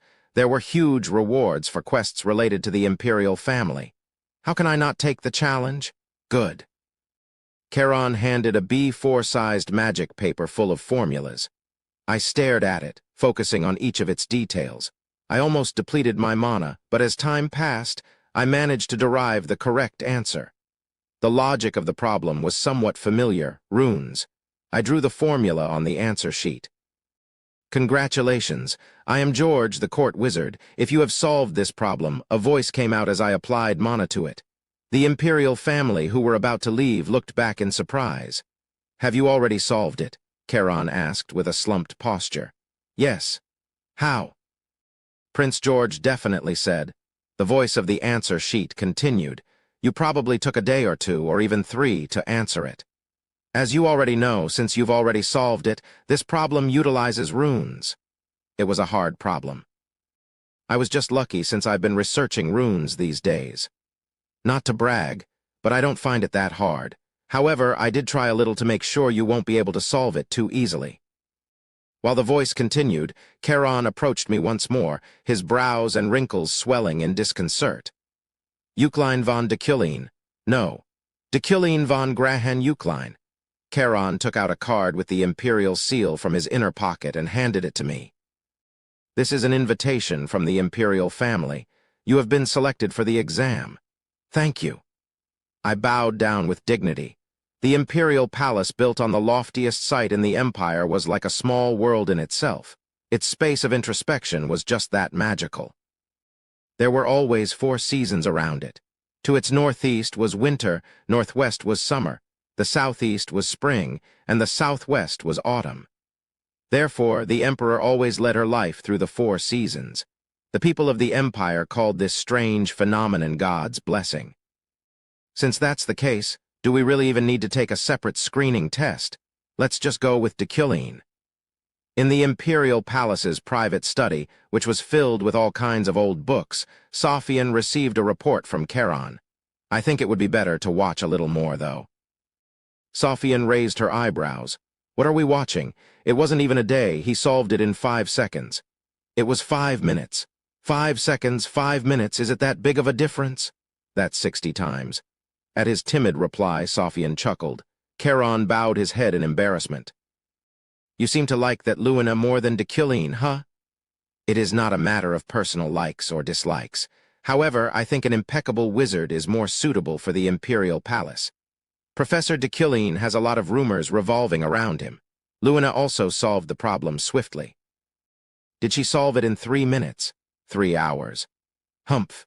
The difference between 5 minutes and 3 hours is greater than the difference between 10 seconds and 5 minutes. Also, don't discuss rumors with me. I believe only what I have seen with my own eyes. Sophian took George's test paper. Zing, she looked at it with laser-like eyes. Tick-tock, tick. When the clock's second hand moved exactly 300 times, Sophian shrugged. 5 minutes have passed, and I still haven't solved it. I'll have to ask him how he did it in 5 minutes when he comes. Got it.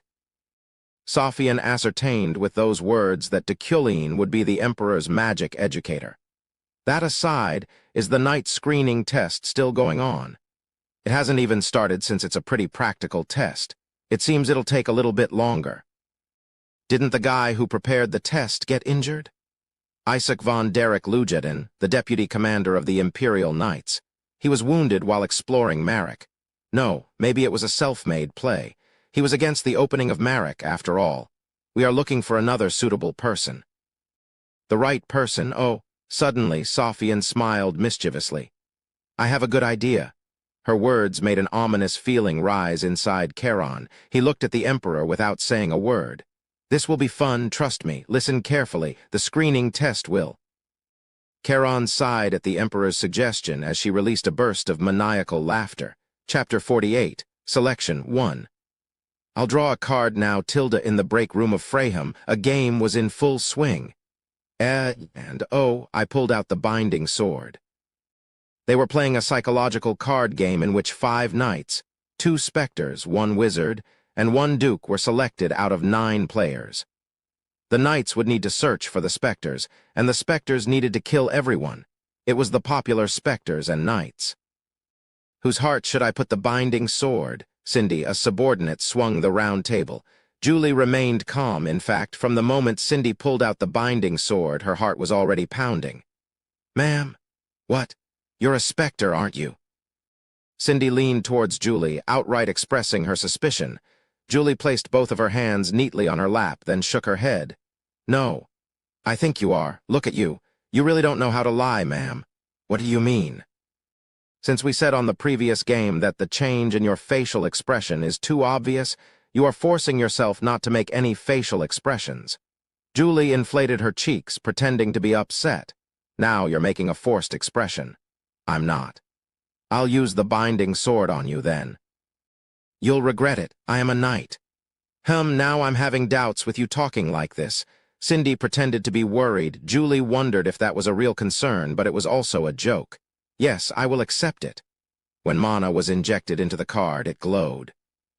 A small blue knife came up and swung at the card in front of Julie. Whoosh, her ghost escaped. Look at this. She can't lie at all. This game's hard. Cindy smiled and asked Julie as she sighed. Still, it's fun, isn't it? Julie wasn't the kind of person who unintentionally interfered with her subordinates' games. But this time, the members forced her to play it together. Knowing the deeper meaning behind her words, Julie just smiled softly. Yes. That's right, Tilda, sometimes you have to take a break like this. You're working too much these days. If you get a specter, why don't we just do it again? You have a good card strategy, but your psychological warfare needs work. I'll be different from now on. Julie fiddled with the cards. She didn't really enjoy the game itself, but her desire to win had been triggered. She was expecting one more match, however. Well, it's already 8 p.m. It's time for the jousting match. Oh, really? Then we'll get going, ma'am. Practice a little more, Tilda. Her subordinates sprinted from their seats and left. The break room, where there were 14 people, quickly became empty. Julie, now left alone, looked at the table in the distance and threw away the stack of cards in her hand. As the cards were falling, she heard rumbling sounds closing in on her. The knights were coming back. Her excitement rising, she reorganized the deck. Were they deliberately pretending to run away to mock me? That's mean. But this time it will be different. Julie's subordinates stood behind her, and soon afterward the people of the imperial family entered. Julie von Deafraden. Julie also jumped up and saluted. We come bearing a letter from the imperial family. Follow the courtesy and receive it. Yes. At Imperial Knight Lucan's words, she knelt on one knee. He then gave her the letter. The contents were as followed. Julie von Deafraden. You are hereby given a chance to be selected as the Emperor's knighthood educator. As your first test, you must proceed to the destination Lone Fast. That was the hottest topic in the industry these days. The letter announced that she was nominated to be the Emperor's knighthood educator. There were several magical spaces on the continent. Mystical and bizarre, each of them had a different characteristic. In some places, it was winter or summer all year round. In others, it was always night. There were even locations where no grass could grow. The periphery of the continent, called Annihilation or Land of Demonic Beasts, could also be considered a magical space if one looked at it broadly. Julie was walking through such a locus.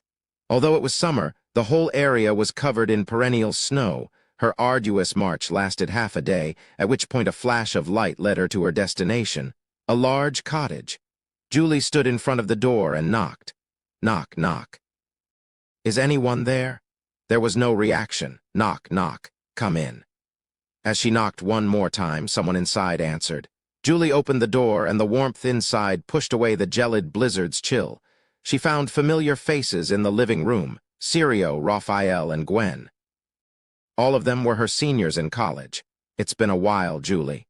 The deputy commander of the Knights of Iliade, Sirio, smiled broadly at her. His vibe and facial features were still cool. Yes, long time no see. I knew you'd be nominated too. Sit, Tilda. There were 5 chairs in the living room. Julie took a seat in one of the 2 chairs that were still vacant, thinking the last one probably belonged to the selection officer. I wonder what the test will be like, Tilda, since we're all here. It's kind of like the group mission back in college, right, Gwen? Sirio asked. I don't know. I won't go easy on you. You too, Julie, so be prepared. Gwen glanced at the knights with a sharp gaze. I know. Julie nodded firmly. Raphael remained silent, so Sirio decided to continue. The other one is probably the selection officer's seat. I heard Deputy Commander Isaac got injured. Do you think Sir Jeffrid will come? Jeffrid. Julie became nervous when she heard the name of the Imperial Guardian Knight. Humph, no way. Gwen disagreed. Jeffrid is now retired. The Guardian Knight stays in the south in the first place, not the Imperial Palace. That's true. As Sirio shrugged, they heard a clear sound coming from outside. Knock, knock. All of their gazes waltzed to the door as it opened, the person not even waiting for an answer. Woo-wash. The blizzard raging on became momentarily visible. Wearing a coat and a fedora, his face couldn't be seen in detail. All they knew was that he was tall and that his physique was rigorous. Julie felt used to such a view, and she soon discovered why when he took off his hat. Julie's eyes widened. The other knights just blinked. It wasn't certain if he noticed their perplexity or not, but he casually just hung his hat and coat in the air. Creak, creak. The wooden planks creaked with every step he took. To their surprise, he remained clear of snow marks. Nice to meet you. He sat down on the elevated seat of the selection officer. I am the deputy selection officer, de Killeen. It was quiet. His presence rendered them speechless due to how absurd it was. The knights looked at de Killeen blankly. De Killeen. Raphael's heavy tone, who had been silent all this time, broke the silence. De Killeen nodded. You're the selection officer? Yes. Raphael, Sirio, Gwen, and de Killeen were schoolmates who joined the Knights Department and the Magic Department in the same year. What do you know about swords? No, do you even know what knights do? How dare? The almost 2 m tall Raphael jumped up and stared at de Killeen, his manly facial features becoming distorted in different ways. Of course, I am a professor, not a knight. Hence, I will judge according to the manual. Manual. What do you know about swordsmanship? None. However, skill with the sword isn't the only virtue required of Her Majesty's knighthood educator. Additionally, I have already been selected as the magic educator by the Emperor, so my qualifications are sufficient. Sirio's eyes widened. You were selected. What about Luina? Did you really just do this to her again? Luina. De Killeen thought about the name he often heard these days, his inevitable rival, Luina von Schlott McQueen. At this point, she should just reveal herself already, but since they met at the Isle of Wizards' Wealth, there had been no news about her. Wow, that's amazing, Tilda. Anyway, if de Killeen is the selection officer, are the 4 of us the only candidates? Sirio was very chatty, but Raphael and Gwen seemed dissatisfied, while Julie was more uncomfortable than dissatisfied. How can this be fair, though? Won't you favor just one person? Sirio grinned, making a good point. De Killeen shook his head. I'll hold the selection, but Her Majesty will make the final decision. I still don't think it's fair. Well, okay. I have nothing to say since Her Majesty will decide anyway. Okay, when does the exam start? Gwen asked. De Killeen looked back at her, who in turn was startled when their eyes met. The first test is to reach this destination. The real starts tomorrow, so take a rest today. Independent quest complete. Magic educator selection. Mana plus 100. Store currency plus 2. Imperial medal. It was already 11:30 p.m. But I was still reading information about the knights in the selection officer's room. Sirio, Knight of Fresh Wind, 33 years old. Raphael, Knight of Might, age 34. Gwen, Knight of the Holy Spirit, 31 years old.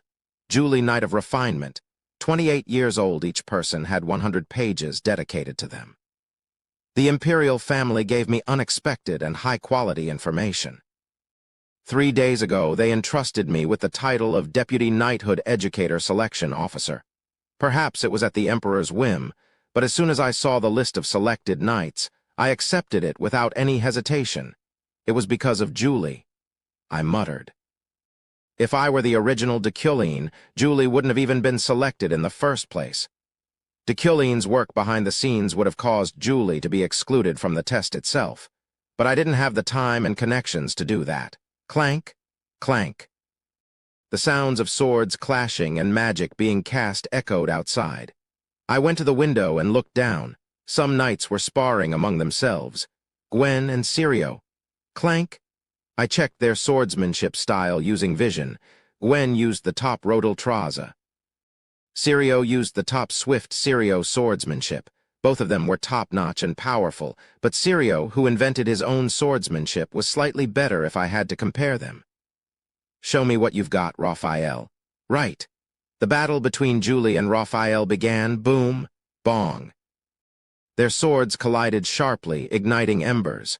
Raphael's heavy sword looked like it could cause explosions, but Julie took it head-on without difficulty. As I watched the battle, I took a deep breath. Julie, the Emperor's knighthood educator. A guardian knight and a knighthood educator were completely different positions. There was no relation to each other except that they were both knights. I wanted Julie to be excluded from that glory. I didn't want her to be selected.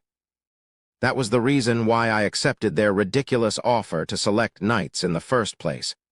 There was still that monster in the basement of the Imperial Palace, the abyss of Freydin, and the secret that would be the beginning of its downfall. Dikiline's death variable and the mirror she shouldn't see. Until I or someone else could break that damn mirror, I hoped she wouldn't reach the Imperial Palace. That was why. I have to eliminate you. The next day, Julie woke up early in the morning. She started with stretching, conducting yoga to tidy up her body and clear her mind. After warming up with flexible movements, she came out right after. The other knights were already sitting in the living room as if they were ready. "Julie, did you sleep well?" Gwen asked. Julie nodded. "Yes." "Oh, but you have really grown. I don't think I can let my guard down around you anymore."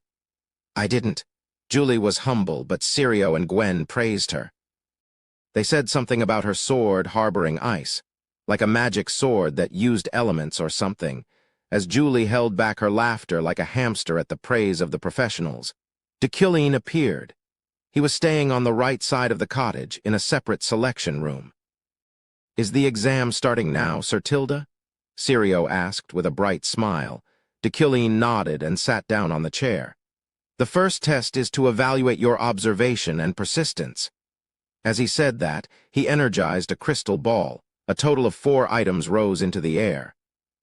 In this space loan fast, there are many rare magical products such as ice flowers, latrans, monocores, and crystal plants. Each of you will have to bring your designated item back to me. Dikiline gave them references of what they had to look for. Sirio was given latran. Gwen received monocore, the crystal plant went to Raphael, and Julie was assigned to find the ice flower. But it has to be a whole item. It shouldn't be damaged in any way. Moreover, I will not move even a single step from this place. Julie carved the shape of the ice flower into her memory, a transparent flower that grew only on cliffs at snowy altitudes. It didn't seem that difficult to find since 10 of it bloomed and withered every day. If you have any objections, say it now. It is possible to modify the rules to some extent. Everyone, including Julie, shook their heads at Dikiline's words. Good. Since everyone agreed, you have 24 hours. Begin. It was exactly 7 o'clock. All the knights stood up. Then everyone, let's work hard till the good-natured competition. Sirio said encouragingly. They parted as soon as they left the cottage. Julie headed to the highlands where the ice flowers grew. Lonefast was a magical space with a considerably large area, but finding a sloping mountain range wasn't that hard. She started her climb. Pant.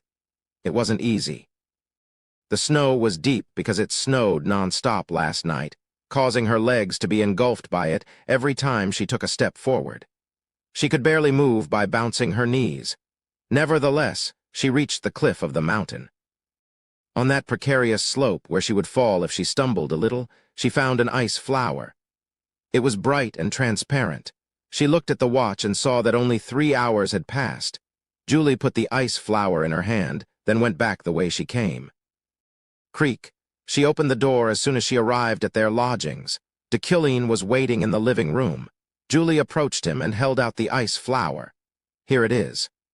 He silently took the flower that Julie handed over and quietly examined its every nook and cranny. Julie waited quietly. "This flower's quality is bad," Deucalion said. "Huh," I said, "it should be whole and not damaged in any way." Deucalion returned the ice flower to Julie. The leaf of the flower had a tiny bit of damage. "Oh, I see. All right." It was too high a standard, but Julie went out without saying a word anyway. Her face turned pale from the cold as she crossed the mountain range once more. In search of the item, she rummaged through the most inhospitable highlands of the summit. Soon, another one stood out. Julie ran and looked at the flower. It had no damaged parts in any way. Good. Julie nodded with satisfaction and returned to the cottage. Deucalion was still waiting in the same spot. "Here it is." This time she was confident, but its quality's still bad. Surprised, Julie approached and noticed a scratch on its bottom. It certainly wasn't there the first time she saw it. Did she damage it while she was giving it the finishing touches? "Are there others with bad qualities too?" Sirio asked, eating as if he had already completed the exam. Julie was also hungry. The only weakness of a knight with superior physical ability was their enormous basal metabolic rate. "Meals are given after completing the goal or after giving up," Deucalion declared. "Oh, really? Sorry, Julie, I was going to give you a bite." Sirio shrugged. "It's fine, I'll just look for another one." Julie went outside, ignoring her hungry stomach. She started her third climb. Her hunger limited her use of magic, and she endured the cold by relying on her armor. Pant, pant. For almost 6 hours, she roamed all over the entire vicinity, during which the blizzard started again, worsening her situation. Snow covered her body, and her hair was already frozen. She found another one after a while, ending her suffering. She was already exhausted, and she wasn't happy about it. After returning to the cottage and checking its condition outside the door, she gave it to Deucalion right away. Deucalion examined the flower again. Her body was trembling with the cold, and the tension choked her neck. Tick, tock, tick, 3 seconds passed, but she felt like his silence lasted for 30 minutes. "Its quality is bad," Deucalion concluded. "No way, no way." Julie looked as she was about to cry. "Check for yourself." Deucalion held out the flower. Julie took and looked at it, finding yet another small scar. "Oh, what happened?" Julie thought while grabbing her hair. It obviously had no damage before she went into the cottage. What the hell was it that kept damaging it? Tap, the wood in the fireplace crackled as the flames burned it. At that moment, Julie's eyes widened. A realization flashed in her mind. "Are you giving up?" Just as she did, Deucalion raised a question. "I'll go look for another one." Julie went out immediately. She ran through the blizzard like crazy, her entire body feeling frozen. She thought her life itself was falling apart. She couldn't find her objective easily, but she didn't give up. Oh, in the harsh cold, she found the most brilliantly blooming ice flower. That was the 4th one of the day. Julie went back to the cottage. She didn't run for fear of damaging the flower and held it with both hands to prevent the wind from blowing it apart. The door to the cottage was open. Gwen, Raphael, and Sirio had already passed the test. Julie shouted in front of the door. "Here it is." "I brought it." She didn't enter the building. She just showed the ice flower as she stood in the middle of the frigid cold. "Bring it to me," Deucalion said, but Julie shook her head. "Please come out." Ice flowers were sensitive to temperature. It would inevitably be damaged if she entered the cottage and went to Deucalion, who was sitting in front of the fireplace. "The ice flower is here." Julie believed that this was the answer. She blamed herself for being so stupid. She held out the ice flower in the blizzard. The flower maintained its shape, but it was so cold that even her breath froze, yet despite her suffering. "I don't want to." His answer was much colder than the blizzard itself. "What?" Julie asked blankly. In the villa's living room overflowing with warmth, he was staring at her with a gaze far more gelid than the snow. "I think I definitely told you all." Julie realized it too late. "I will not move a single step from this place." Deucalion was thinking of eliminating her from the start. Chapter 49, Selection 2. "I also gave you a chance to object. It's your fault for not paying close attention," Deucalion said, his voice still as cold as a corpse. Julie quietly lowered her head. The senior knights were looking at them. All kinds of emotions came and went in her mind. However, it was still too early to give up. You're right. It is my fault, she murmured. After laying the ice flower on a suitable road surface, she concentrated mana in her hand. Boom, she sustained an injury, causing her to feel a dull pain. The immediate release of mana still seemed too much for her. But she didn't care. Julie clenched her teeth and raised it, condensing it like a sphere in her palm, then threw it. Whoosh, her magic power was carried by the wind and embraced the cottage. The warmth of the fireplace faded in an instant, and the whole place froze. Now it should work. Julie gave D'Quilin a dignified look. He looked a little startled, but then shook his head. You made a mistake. Look at the flower. Julie did as instructed, turning her attention towards the road surface. Oh, there were scars on its petals. The cracks on it were clear even at a glance. They're also affected by mana. Huh. Julie forced a laugh while holding the broken flower in her hand. She closed her eyes and lowered her head. Above the fireplace, the frozen clock didn't move, but its hands were already closed to 7 o'clock. D'Quilin declared, You're eliminated, Julie. Julie stayed at the cottage for a while since her body temperature was so low that she had trouble leaving right away. After finishing a meal, she slept soundly, and the knights gathered in the living room. That's not fair, Sirio complained. I was more concerned about Julie's mana than anything else. Today was the first time I had seen it. Through vision, I noticed its flaw, an unknown constraint, status. Magic damage. Julie's mana was crippled. Magic damage meant one's mana supply had defects, which wasn't that common. It would be similar to a curse or a near-mutilated injury. In the game, did Julie rise to the top of the knighthood with this kind of abnormality, or did she reach the top by overcoming it? I wasn't sure. Only the difficulty of Julie's trial was too great. Ice flowers and fireplaces. I didn't even realize it at first. Sirio kept groaning. Gwen and Raphael were also looking at me, all of them expressing their anger. The knights seemed unsatisfied with the unfair process. A sudden thought passed through my mind. They had a connection with both D'Quilin and Julie. If so, did they know the reason for this magic damage? One day, Julie was injured. I uttered those words in a subtle tone like self-talk. It was a trick trying to test the waters. However, the atmosphere inside had changed. Injured. That was because of you, when we were on an escort mission in the past. Oh, maybe? Sirio's eyes widened as he looked at me. Raphael patted his chin and became lost in thoughts. Are there still effects from that time? Gwen frowned. When she wielded her sword, she seemed to be fine. What do you think, Raphael? She seemed to consciously limit the use of her magic. She made full use of her sword, but she never instantly released a lot of mana. Raphael said, then after a brief pause, continued proudly. There would have been no other way to fight against my heavy sword. Sirio nodded as if he understood. Well, if she's still suffering from it, then it is a problem. She might get disapproval by being at Her Majesty's side, especially from the eunuchs who are famous for their polarity. They spoke of a past I wasn't aware of. These were all information about before the game's beginnings. Are you sure, though? How did you know that? Oh, well, of course you know. You love her so much, after all. Sirio smiled slyly. Gwen sharply glared at me.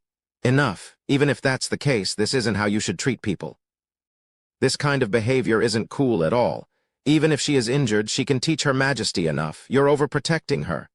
Gwen, I called her name. What? Do you want to get eliminated too? Gwen shut her mouth, and I focused on my job as the selection officer. Everyone, go back to your rooms. The second trial will begin after the first to be eliminated leaves. 3 p.m. Outside the dark world, Julie remained standing. She looked up at the sky, the winter in her eyes seemingly tearing up her soul. Cheer up, ma'am. You've been under a lot of stress these days, so please show it to your heart's content and come back. The cheers of her subordinates came to mind. She was determined to pass for them, but her attempts resulted in failure. However, she couldn't blame anyone. She couldn't even feel resentment. Julie humbly accepted her defeat. As she was about to go home, she heard someone approach her. D'Quilin. He was looking at her from a distance. Julie? Yes. He closed the distance between them slowly, the snow getting crushed under his feet. 3 steps away from her, he stopped.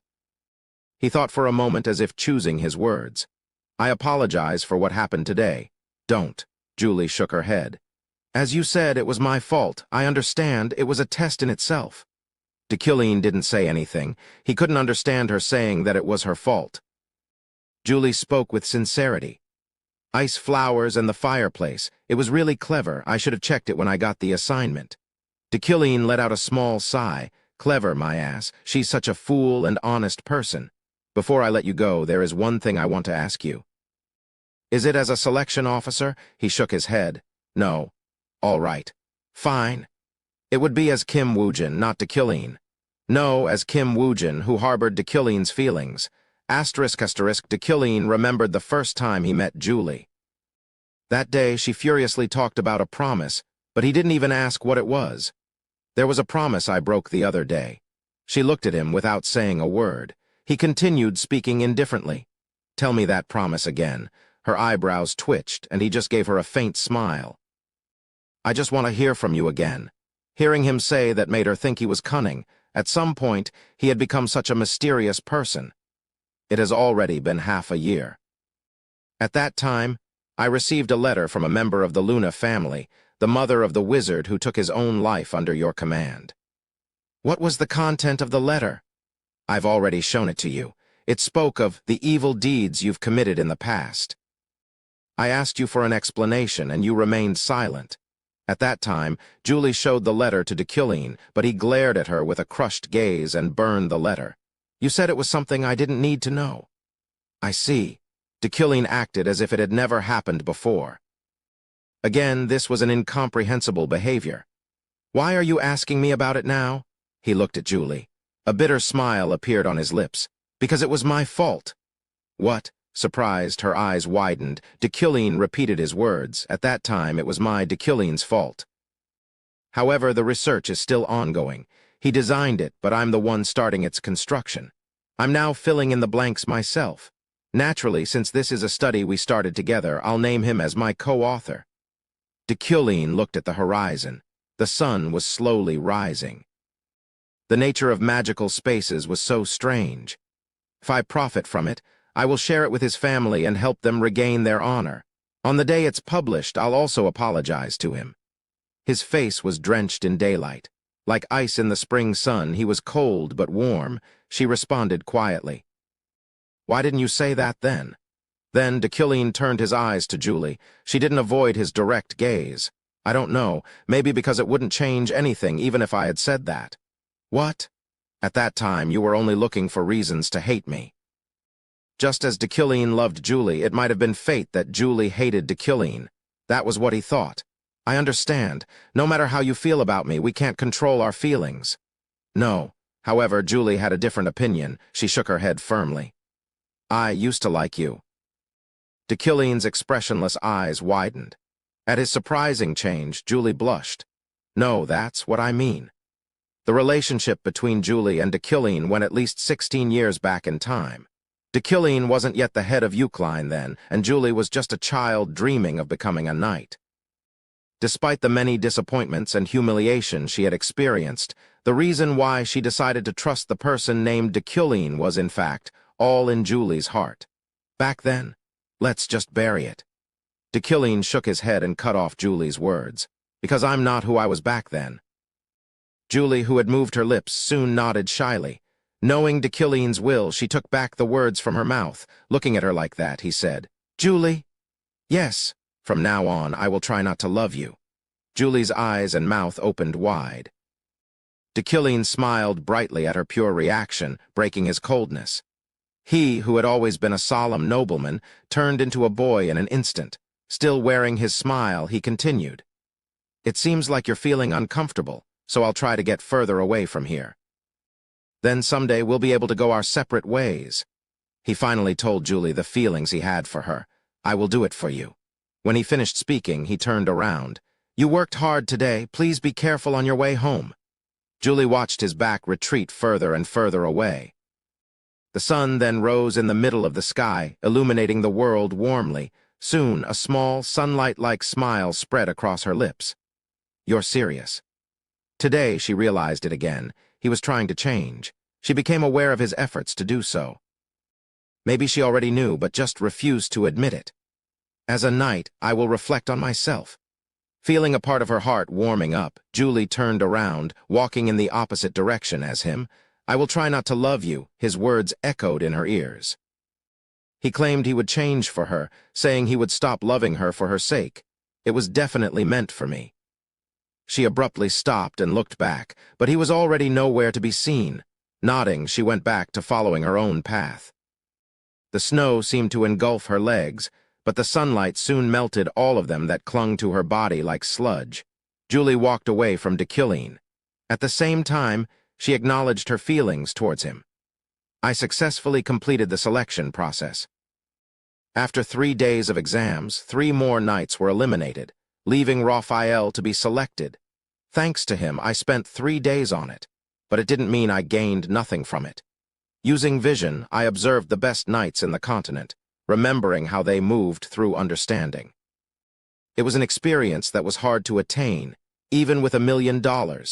As soon as I returned to my office in the university tower, I compiled a summary of their actions. Combining them, they would come in handy when paired with my Iron Man. While putting this record in my office's desk drawer, I noticed a notebook. I took it out. It was the untitled, seemingly empty notebook I brought from Dequilline's room at Hadecane.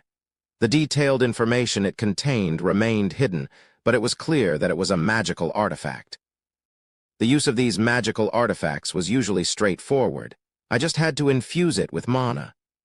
The moment I put my hand on it, however, knock, knock, I put the notebook back into the drawer and opened the door with my psychokinesis. Congratulations. Alan, wearing a cone hat, was holding a cake in his hands. He smiled brightly. "Professor, congratulations on being selected as the magic educator." It seemed the Imperial family had already made an announcement. I nodded. "Do you have the list?" "Here."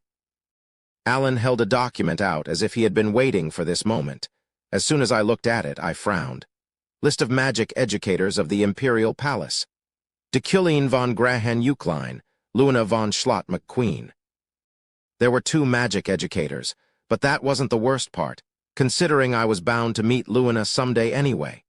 No, the worst part was the next page that made me feel like I had been stabbed in the back. List of knighthood educators of the Imperial Palace. Sirio von Renias-Sigrun, Raphael Kent, Julie von Deafraden, Gwen Whipsey. What? The Emperor selected all 4 of them as knighthood educators. She wrote the reason on the back, too. I want to learn Sirio's wind-like swift sword style, Raphael's heavy and explosive swordsmanship, Gwen's advanced rapier techniques, and Julie's unity of element and sword. Moreover, at that moment, Imperial Palace quest, Devil's Mirror, store currency plus 10. A huge quest that gave 10 worth of store currency appeared. Pa-pa-pa, para-pa-pa, pa-pa. Not reading the mood, Alan burst into a fanfare, which was the first time he had one. Leave.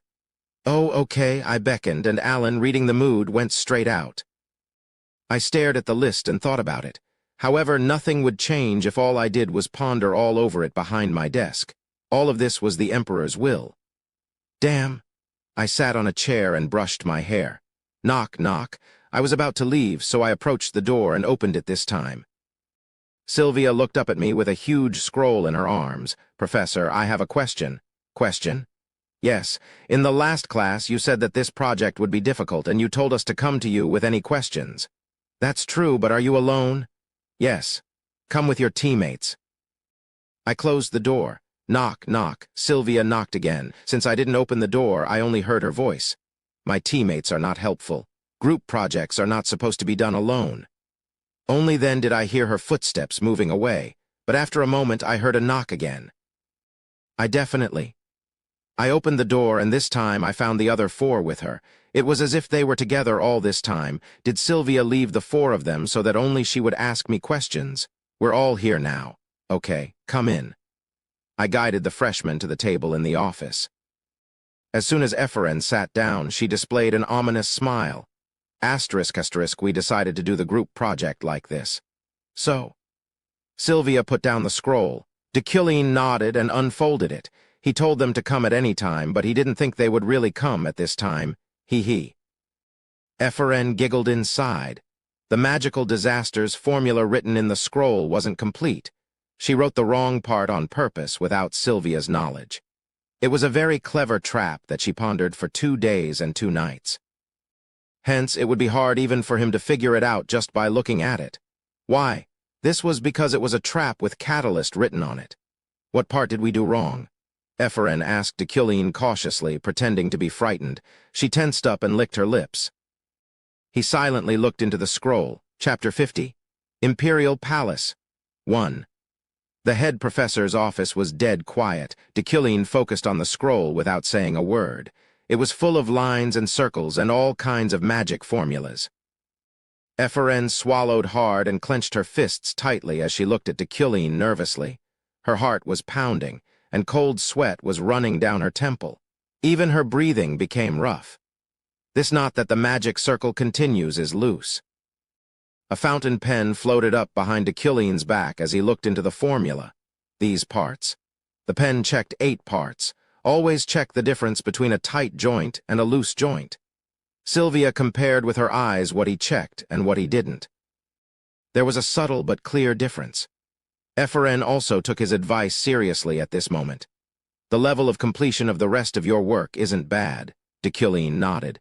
At that moment, Ephraim felt a certain euphoria rising from the bottom of her chest. The rest wasn't bad. In other words, he didn't catch her trap. In fact, in a way, it was natural. Catalyst magic was the magic of engraving a formula on a catalyst in the first place. It was a kind of burden relief technique in which 70% of the formula was devoted to the catalyst, and the caster handled only the remaining 30%. In other words, 70% of the magic was hidden. I think you should keep going like this. Achilleen didn't notice the existence of her trap until the end. Ephraim burst into laughter involuntarily. Ahaha. With that laugh, he turned to her. She replied with a smile. Thank you, Professor. Now I feel relieved. If so, go now. Yes. She jumped up, a smile filling her face so wide her eyes were almost completely closed. Sylvia glared at her with her eyes narrowed, and soon the 5 of them left together. Arrogant Ephraim. Sorry. Even at Sylvia's words, she just smiled. The team members took the elevator down to the study room on the lower floor of the tower. Thanks to Sylvia's family name, the interior of the study room they got was very spacious and neat. Ephraim spread the scroll open on the large table. The professor is really awesome. It's not even half finished yet, but he determined our mistakes right away. Eurozen expressed his admiration. Yeah, I realized that as soon as he pointed out this joint. Dane replied. Hey, this is surprisingly fun. At first, I thought it would just be hard, but I really feel like I'm looking at the world magically. At their words, Sylvia laughed, mocking them, looking at the world magically. The difference between their levels was so great that it was almost cute. It's like an eagle watching the caterpillars boasting about their antennae. No. Ephraim confidently shook her head. Achilleen was wrong this time. Arrogant Ephraim. Sylvia scrunched her forehead as her eyebrows twitched, displaying her hostility. We made a bet, Sylvia. Do you remember it? Ephraim smiled a little and took out a mana stone from her pocket. Eurozen grew curious. Bet? What bet? Just something we did. Last week, Ephraim and Sylvia made a bet related to Achilleen's skill while arguing at the Iliad mansion. Look. Ephraim took out the mana stone that she received as a reward from Achilleen in a previous class. She efficiently used it by dividing it into quarters, then engraving a circuit on one of them. Like I told you last time, Ephraim placed the fragment with an engravement on the scroll and infused it with mana, turning it into a catalyst. Combining it with a subtle formula on the scroll, she triggered a reaction. He didn't notice my trap. Poo-woo-off, a liquid gushed out and covered Ephraim's face. He didn't even notice my trap. Her words slowed down as she stumbled backward. The other members of their group just looked at her blankly. A sticky ink was on her face, including her teeth and her gums. Ouch! She then felt something burning. Ephraim floundered, breathing heavily as her groupmates burst into laughter. Oh, ouch! Hee. W, what's wrong, Iffy? D does it, hoo-hoo-ha?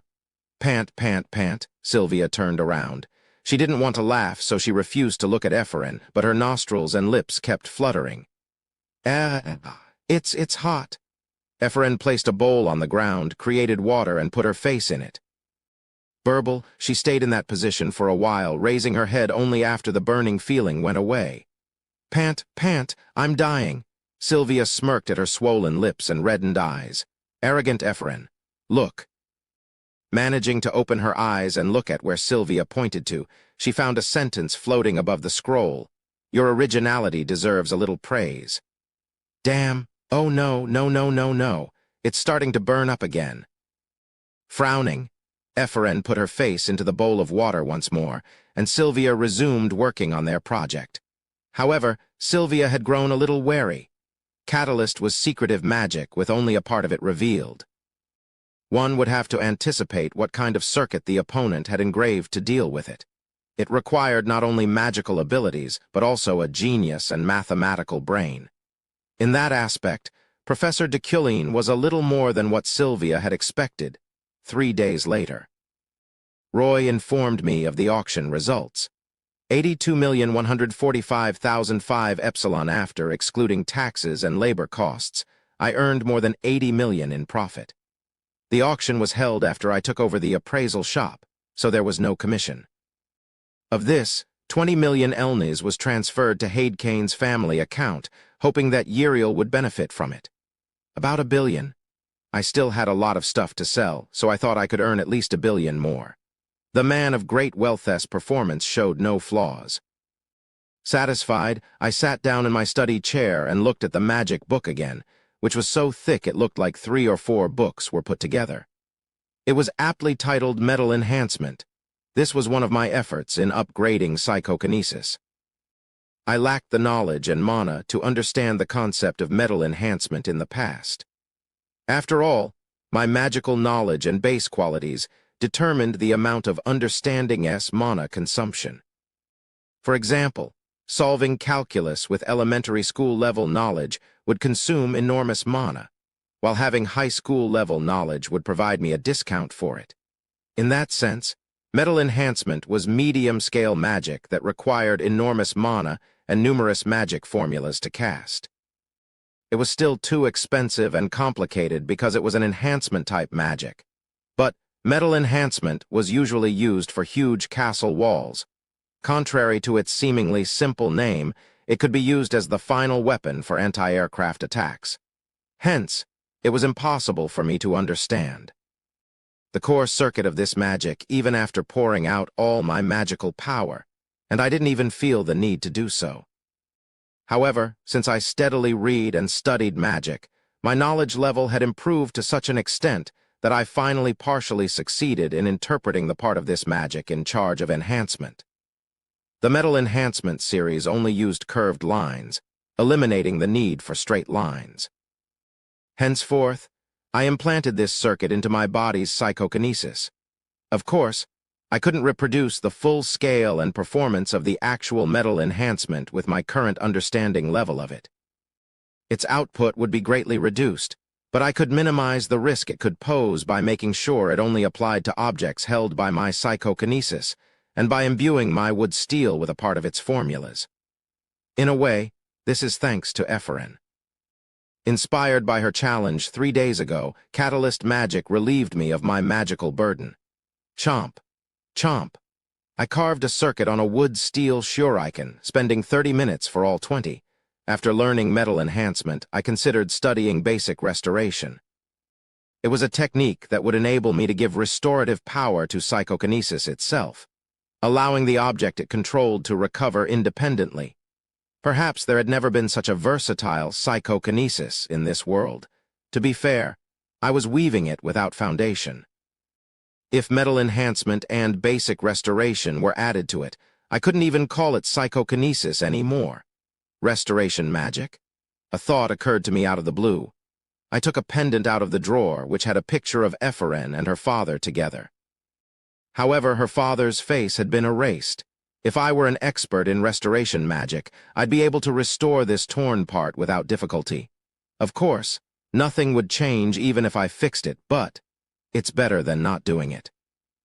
The Imperial University Tower was the largest on the continent, with 101 floors above ground. Among them, The 80th floor and higher was referred to as the upper floors, where classified matters of the tower were conducted. Even its professors had different access rights to the upper floors depending on their rank. Okay, now let's start the executive meeting of the Imperial University Tower. Its 91st floor, in particular, could be said to be its top floor. Several professors convened there today, using the entirety of it as a conference room. It was a regular meeting of the Magic Tower held every half-year. But before that, let us first congratulate Professor de Culleen for being chosen as the Imperial Palace's magic educator. Congratulations.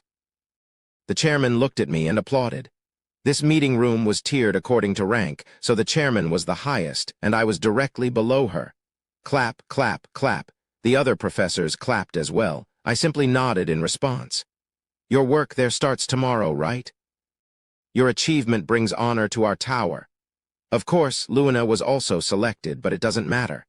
Anyway, let's start with our first agenda, the final exam.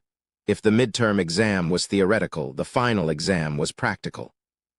Therefore, the tests of all lectures that weren't liberal arts mainly consisted of overcoming situations or proving one's magic skills. As you all well know, the previous emperor has sadly passed away, causing our schedule to be delayed a lot. In other words, we're running out of time. If you need to prepare a place, you should apply immediately. She essentially told us to start preparing for the exams immediately. Next, you know the agenda that was passed in Berkt this time, right? Now, magic towers need to apply for demon purification. However, at the same time, we also received a request for support. Perhaps it's a bit of an urgent matter, considering the cathedral pinpointed head Professor de Culleen and asked for his help. I looked at her without saying a word. The chairman laughed bashfully.